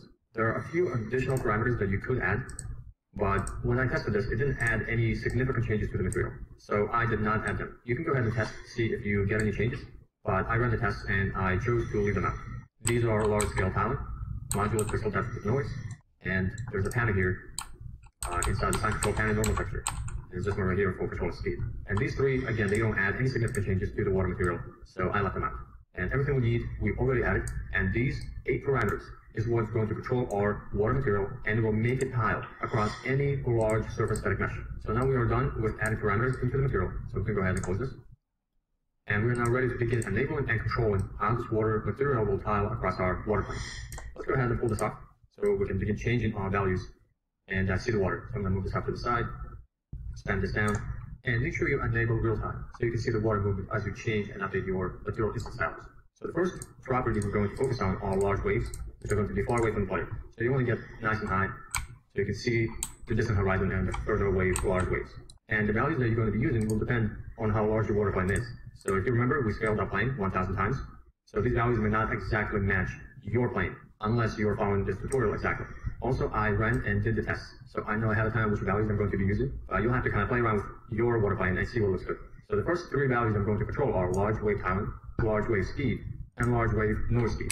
Large wave tiling, we go ahead and begin to change and see how it affects the water. Now, the values that I chose that looks good for this water is at 300. Large wave speed is going to be lowered to negative 0.01. And for large wave noise speed, I'm going to keep it at 0.4. The next two are large wave world position tiling and large wave movement tiling. For large wave movement tiling, begin to increase this, and the values that I chose for this is 400. And now it's beginning to look a little bit better, and the distant waves begin to tile more appropriately. And the large wave world position tiling, this helps to break up the offset, so you don't see this repetition. And the value for this I'm going to use is 800. Looks a lot better now. So if we get down and take a look, all large distant waves will look pretty good. The next two are small wave speed and small wave tiling. And for this, we need to get up close to the player. These are the waves that are going to be happening right here next to the player. So we have distant waves, which are large waves, and we have small close-up waves. So right now, this is still distant to large waves. So for small wave tiling, I'm going to change this to 400. That's already looking better. And then we're going to change speed. And negative 0.07, I like how this looks, but again, you can change it depending how fast we want. We're going to reset it to default. And last is wave transition small to large. This is the distance where small waves begin to transition to large waves. So let's go ahead and enable this. And if I go ahead and lower this, you can begin to see this line. This is the transition between small and large waves. And for this, default is pretty good. I'm going to increase it to a little larger to 2500.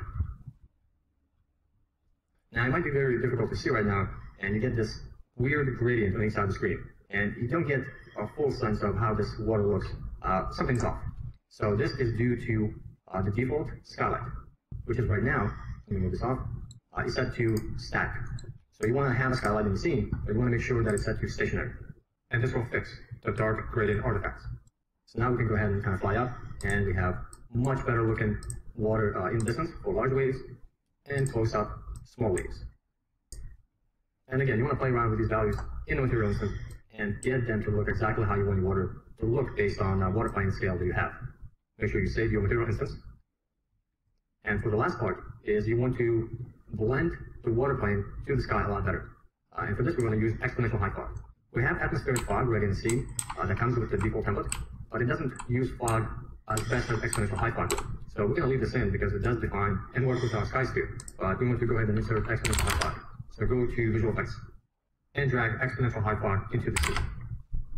It's already beginning to look a lot better, and we have our horizon blend with the sky and the water more accurately.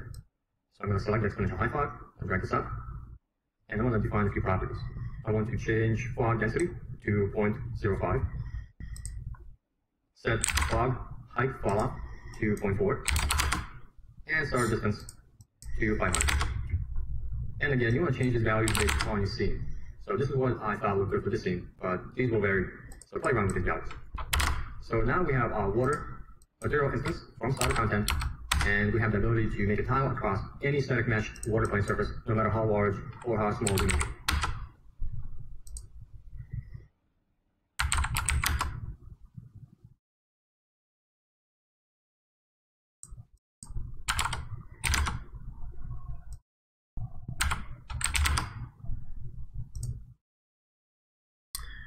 What I would like to see is there was this one right here.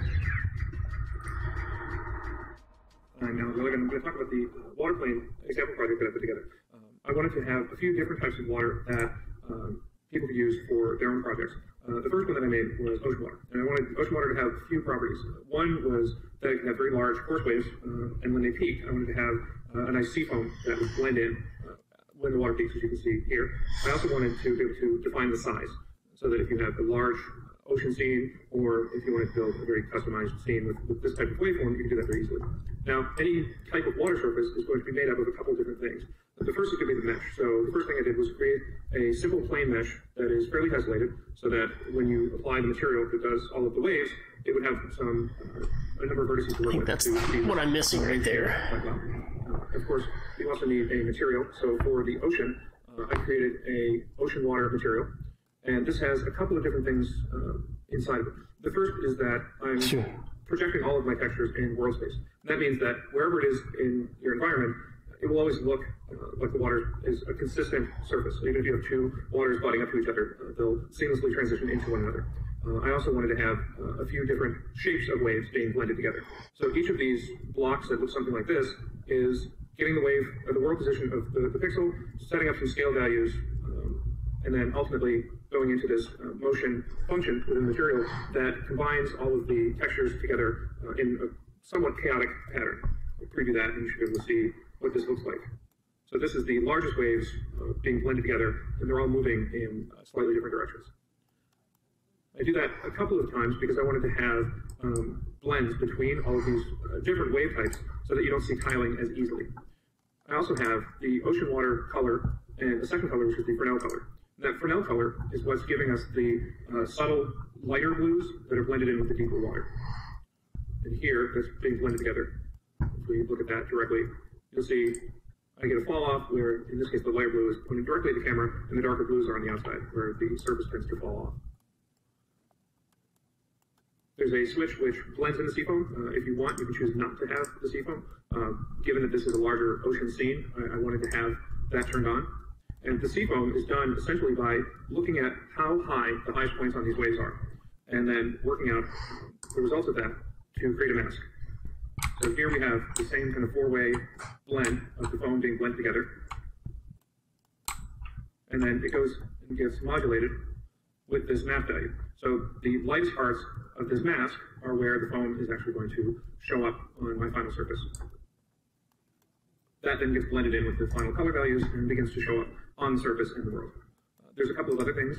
One, we have a reflection cube map that's being blended in optionally, so that if we want to have some simulated reflections for the surface, we can easily turn that on.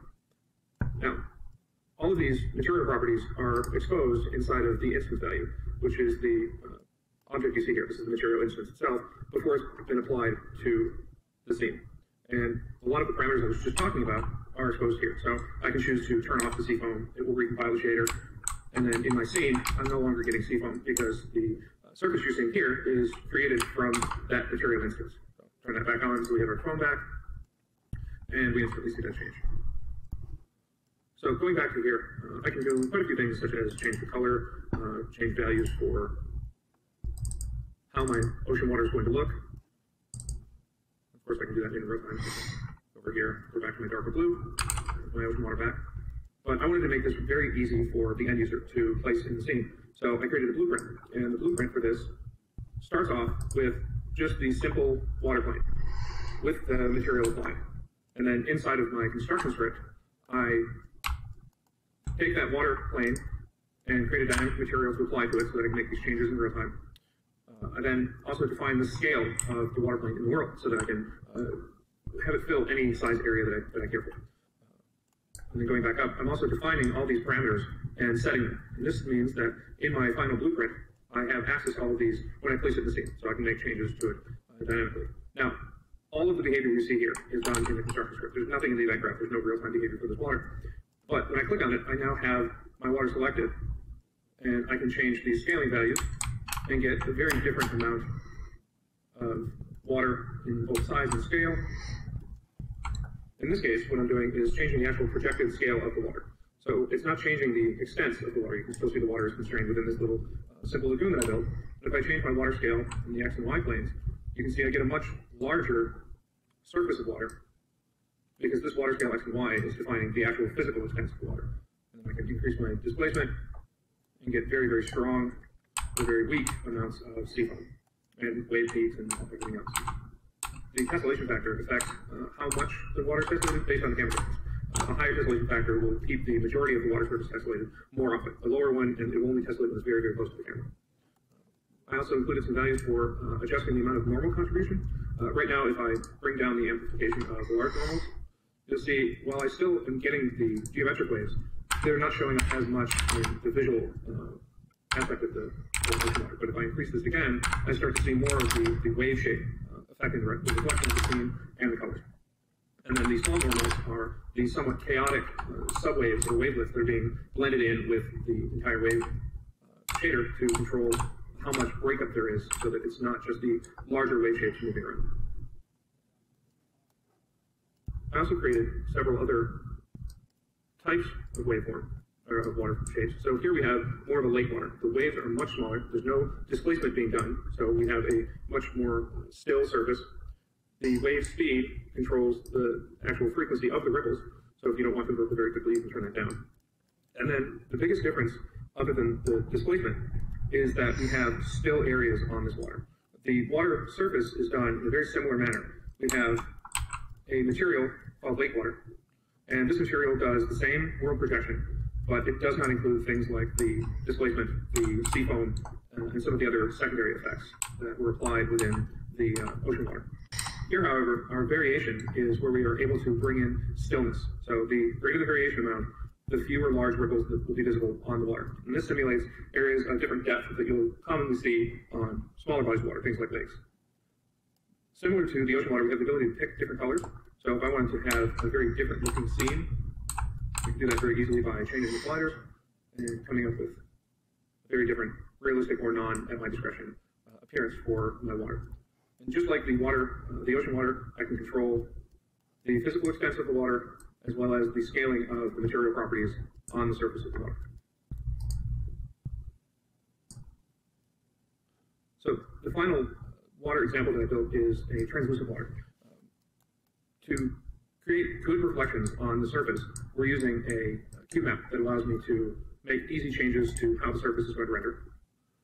So inside of the shader, because there are a few differences given that it's translucent, I have an additional setup that allows me to bring in a cube map, which has parameterized, so if you want to change that to suit your own environment, you can do so very easily. And then it also has some controls for how strong that reflection is. Now, you might notice that the surface seems to render oddly in the preview window. That's intentional, and I'll explain why in just a second. So all of the same wave shapes are possible in the translucent water, the same as the lake water and ocean water. However, one major difference, as I was mentioning earlier, is this clipping that you see here. That's done because I wanted to have a very nice, smooth shoreline and also control the depth of the water. So if you see here, deeper down in the water, it gets darker. And there's a deep water color and a shallow water color exposed in the material properties. What that does is we project the depth of the water through using the camera. So in essence, we're looking to see how far above or below the surface that the water actually is. And then within that shader result, I can control how it resolves the scene on the other side. So if I change this color in any of a number of ways, you can see it changes what the deeper water looks like. It tints it, in this case, a darker blue purple. If I wanted to make something that was a little more, say, pollution colored, that'd be pretty easy as well. Set the shallow water color. And then the color of the water surface is defined by the primary and secondary water colors. So I can change that again. We can get a very chemical stained look quite easily. But if I move my camera through the surface of the water, you can see there's not any volumetric depth to that. This is very much a material surface effect. Just like the lake water, the variation is the amount of stillness that's being applied to that final surface. And to show what this water would look like without being a blueprint, which is actually pretty important, I'm going to drop in that mesh that we're using and scale it up. Approximately the same size, and I'm going to apply that translucent material instance to it. Now, it's pretty much exactly on the same plane as the other water, but if you watch what happens when I move it up, you can see it does not appear to be doing what you would expect. It's being projected into space within the material, and this is why the blueprint is extremely important. Inside of the material properties, we have a height value that's being... All right, be right back.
All right.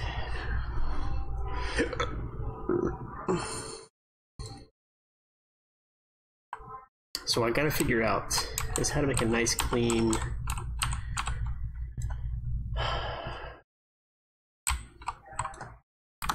change.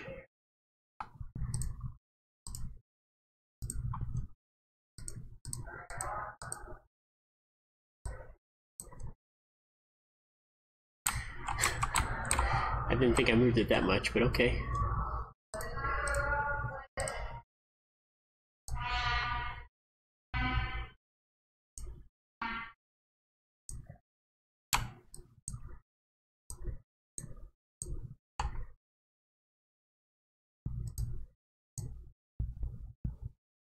So strong.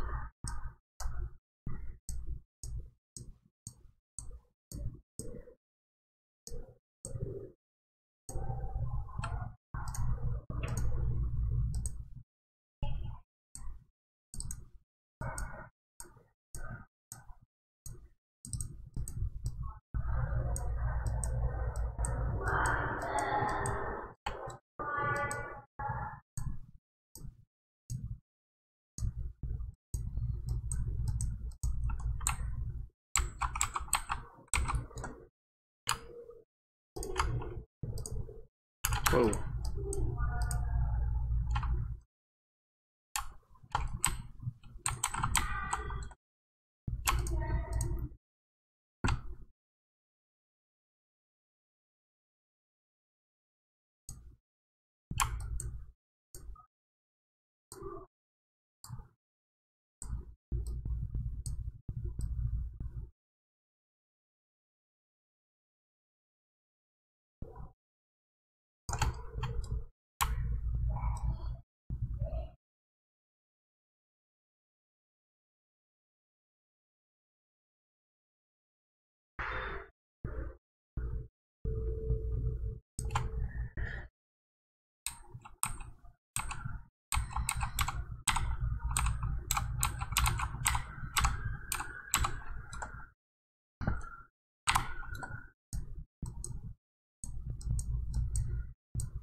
Okay.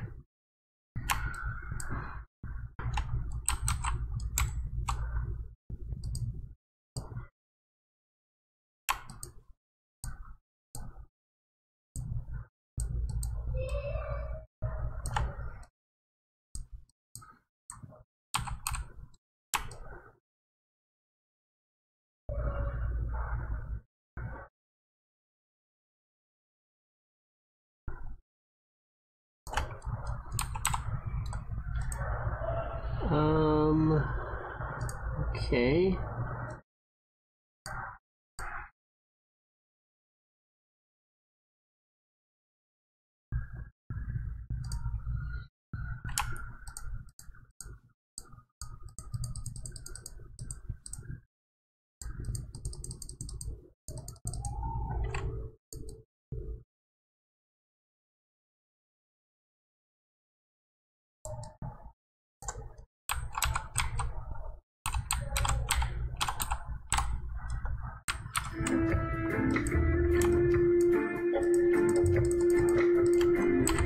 Maybe the goal right now is to not make it perfect, but just to get something that we can work with here.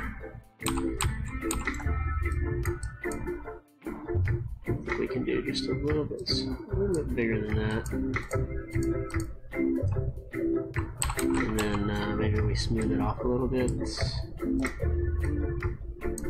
Hey!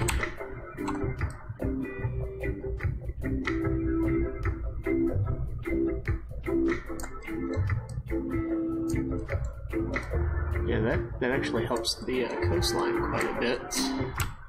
Except now I have to come back and rebuild this a little bit. So let's go back to sculpt here. Let's make it 0 fall off. So I wish that see how we're getting really built up right there.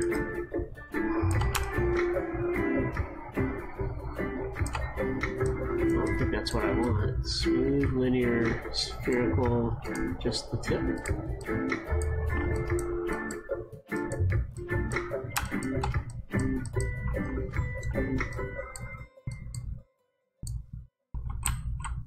That worked okay. What can we not do?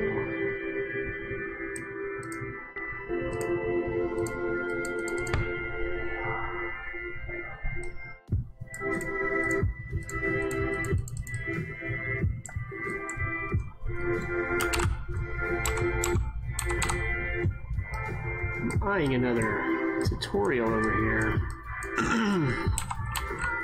that I kind of want to. Let's do topologize sculpt.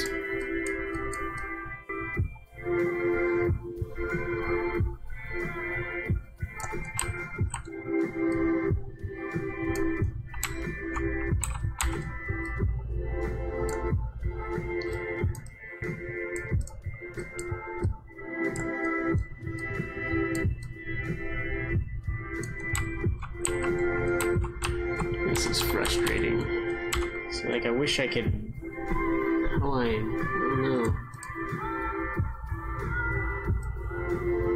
Do I do fall off?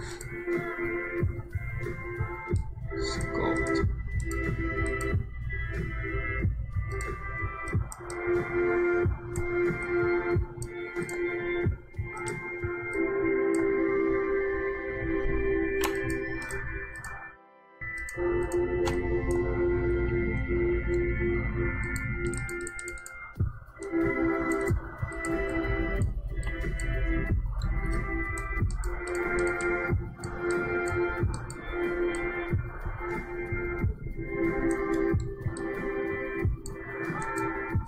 Alright, I'm just going to leave it like that for now. And then let's go back and see what this looks like. Alright guys, I'm going to go ahead and get started here. So welcome everybody, thanks for coming. And then finally on the right is the node for each frame. Each sequential frame is another slice. You can use the node just distance. So I'm writing about this, actually doing, again, tricks from a upper triangle.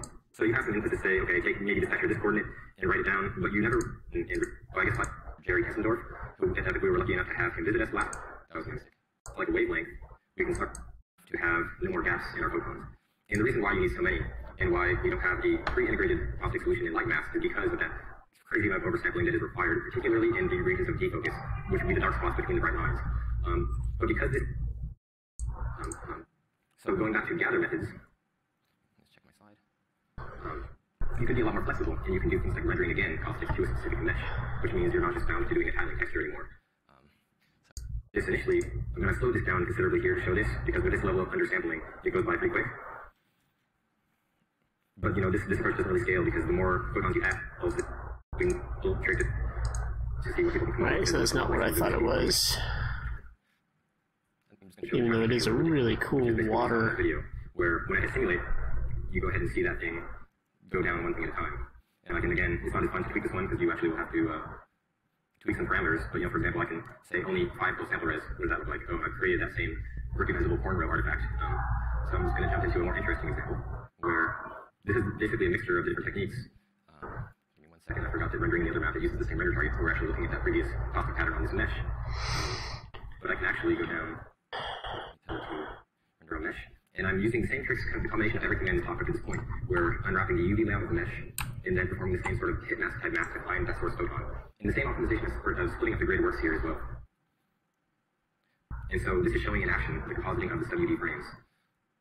And then it's actually computing a bounce lighting path again at the very end, which I'm not going to go into too much detail about that, other than to say that it again uses something similar where you're just checking for where bounce light could have come from within some range that you specify. And now that that's done rendering,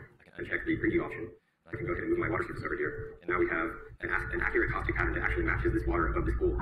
And in addition, I'm using some tricks to actually get volumetric caustic beams without actually doing any extra work, which sounds a bit crazy. But that was another kind of accidental discovery. So I mentioned before, this is using the UV layout, and when I did the UV layout of this pool mesh, I realized, oh wow, there's a lot of empty space in here that I just can't fill up without having one UV chart bigger than the rest, which is something you always want to avoid. So I thought, okay, I can just fill that extra space with a bunch of cross-plane geometry, just kind of arbitrarily. And that's what you see with these kind of little chunks of repeated flat bottoms here. It's literally a bunch of cross planes, and then those are just reading back the same caustic texture from the mesh itself. And it creates a pretty nice effect where you can actually see the hot spots that match. And we can even go under the water and start to look up and see some nice caustic patterns kind of forming.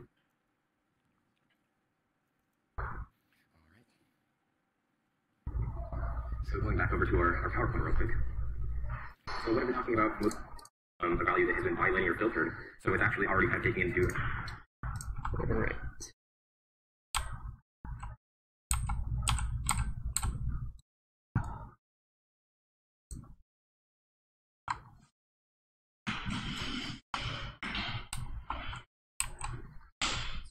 Downstairs is slightly better. We can turn the air off, I guess. Okay.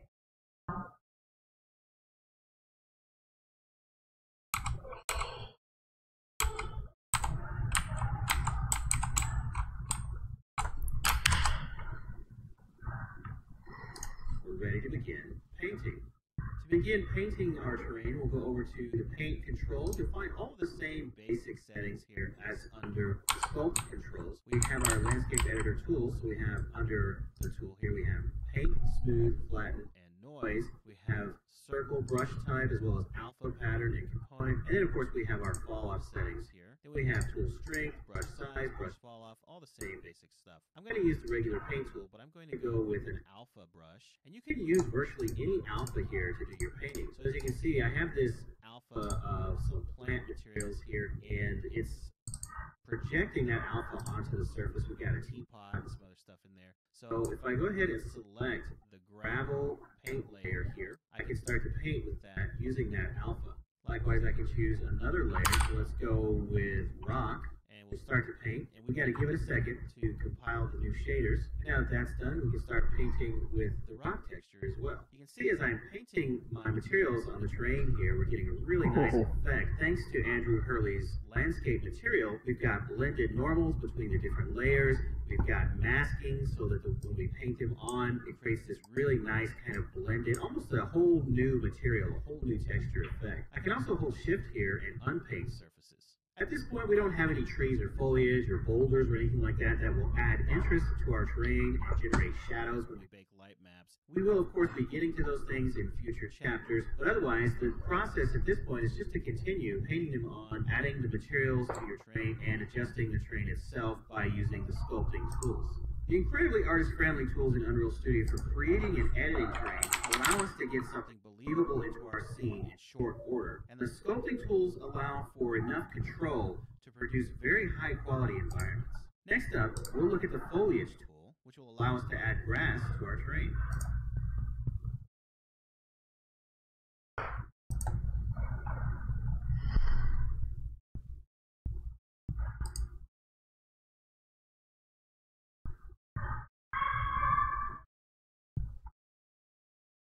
The next step in the landscape process is adding vibrant, animated trees, grass, and other ground cover. Foliage will help add visual interest to the scene, but keep in mind that as we continue to fill the landscape with more assets, that means more of a performance hit. You'll need to weigh the benefits versus the cost and make adjustments as necessary. One option you have is to set your scene up in such a way as to block the viewer from being able to see very far into the distance, thus limiting the amount of geometry that needs to be drawn. A good place to find some foliage that we can work with for free is in the Epic Games Open World Demo Collection.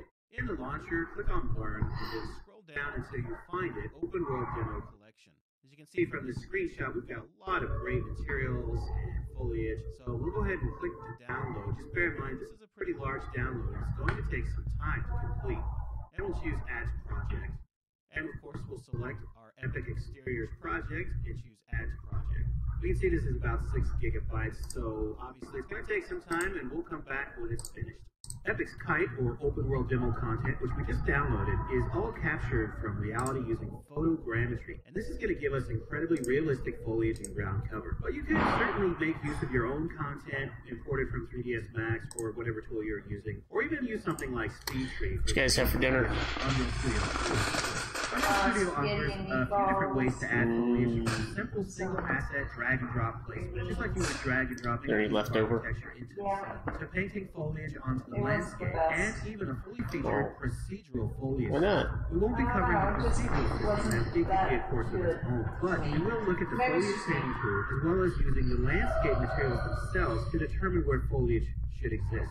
Let's start with the foliage painting tool and add some trees. For this, we're going to use the kite demo, the open world demo content, and we imported it into our project here, and it will go under environment.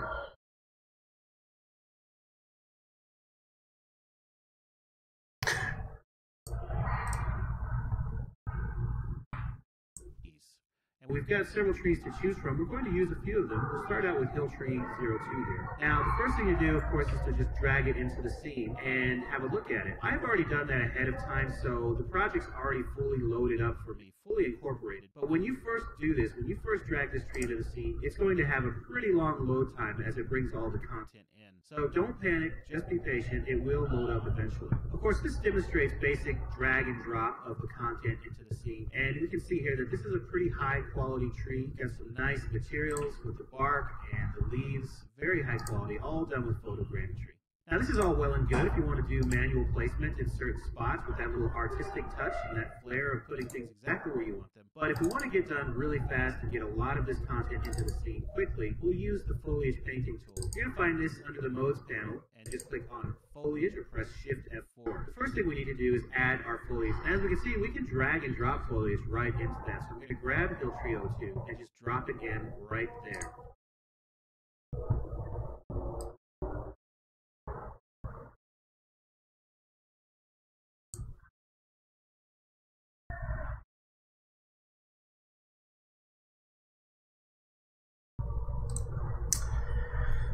No, I'm not sure I know what's going on here.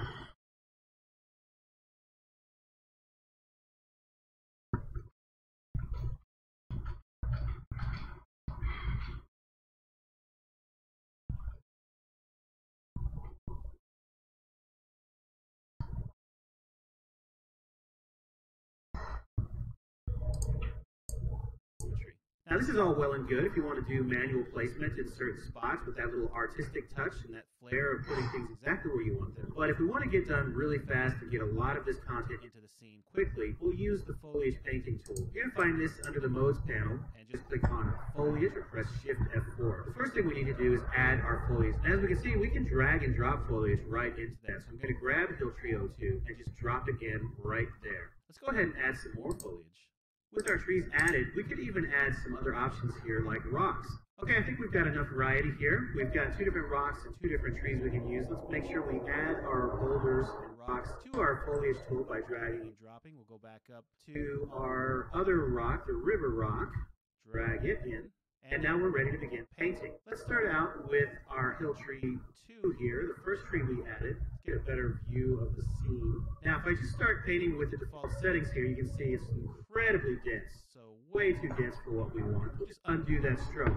Under our paint settings, we have, just like with the sculpt and paint tools for landscape, we have brush size, and we have paint density, erase density. We can choose to do single instance mode, so where we're only painting one instance at a time.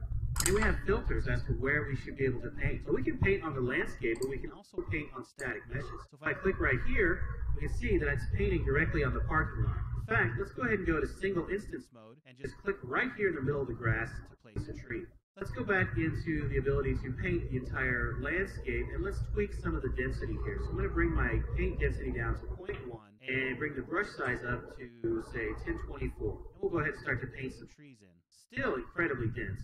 So let's go ahead and lower the density down even further. We'll try 0.01. That's much better. So you can see what's happening here is because I have 4 different pieces of foliage here. I have rocks and I have 2 trees. It's actually randomly determining which trees and rocks to place as I paint. Now you may notice that some of these items are rotated, and what's happening is they're matching the face normals of the terrain. Now with trees, this is fine. They do tend to grow at angles and stuff, but not this much of an angle. So we're going to want to change it so that they tend to grow more up than angled. So if we look under each foliage, we can select each one separately, and it's going to have a bunch of options down there that we can change. If we go down under placement, we can see align to normal is checked, and that's fine. We do want to leave it that way, but we need to set a maximum angle here, and set this down to something like 5. That would be 5 degrees, and then paint once more. Very nice. I like the look. Okay, so this explains how to use the foliage painting tool and to get some great variety. Let's go ahead now and look at how to add grass to our ground.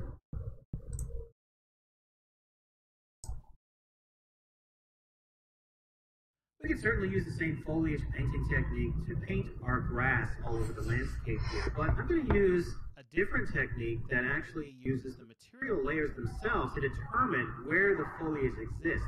Now, before we can adjust the material itself, we need to create grass objects. So we're going to go into our kite demo folder here, then into environments, foliage, and here we'll find the grasses and whatnot that we're going to be using. First of all, let's go into the grass folder and then field grass. I can drag this field grass into the scene and we can see what it looks like. It's got a nice animation to it as if it's blowing in the wind gently. Go ahead and delete that now. What we need to do is create a grass object. So we'll right click and go to miscellaneous to add a new asset, in this case, landscape grass type. We'll name it GT for grass type underscore field grass.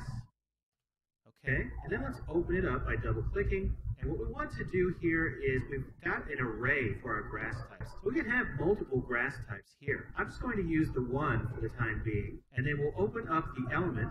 We need to drag the static mesh in here under grass mesh. So we'll drag that in. We can change the density, but in this case I'm going to leave it at 400. And there are a bunch of other values here that you can play with that include things like scaling the grass. So you can have different sizes of grass tufts, adding placement jitter, and some other options. Feel free to play with these. We're just going to go ahead and save this and leave all of this at the default settings. Now, we want to use a couple of other pieces of foliage to add some variety. So we'll go back up to our foliage folder. We're going to use this bog myrtle as kind of a hero grass. So we'll right click, miscellaneous, and then again, landscape grass type GT underscore bog myrtle. And again, when you open it, add an element to our array, open that element, and then of course, drop the static mesh in. This time we're going to change the density down to something more like 50. We'll try that and see what it looks like. Finally, we'll add a third one. We'll go into our foliage folder again, and then flowers, we'll color. We'll go into heather, and we'll create a new grass type here as well. Call this one GT underscore heather.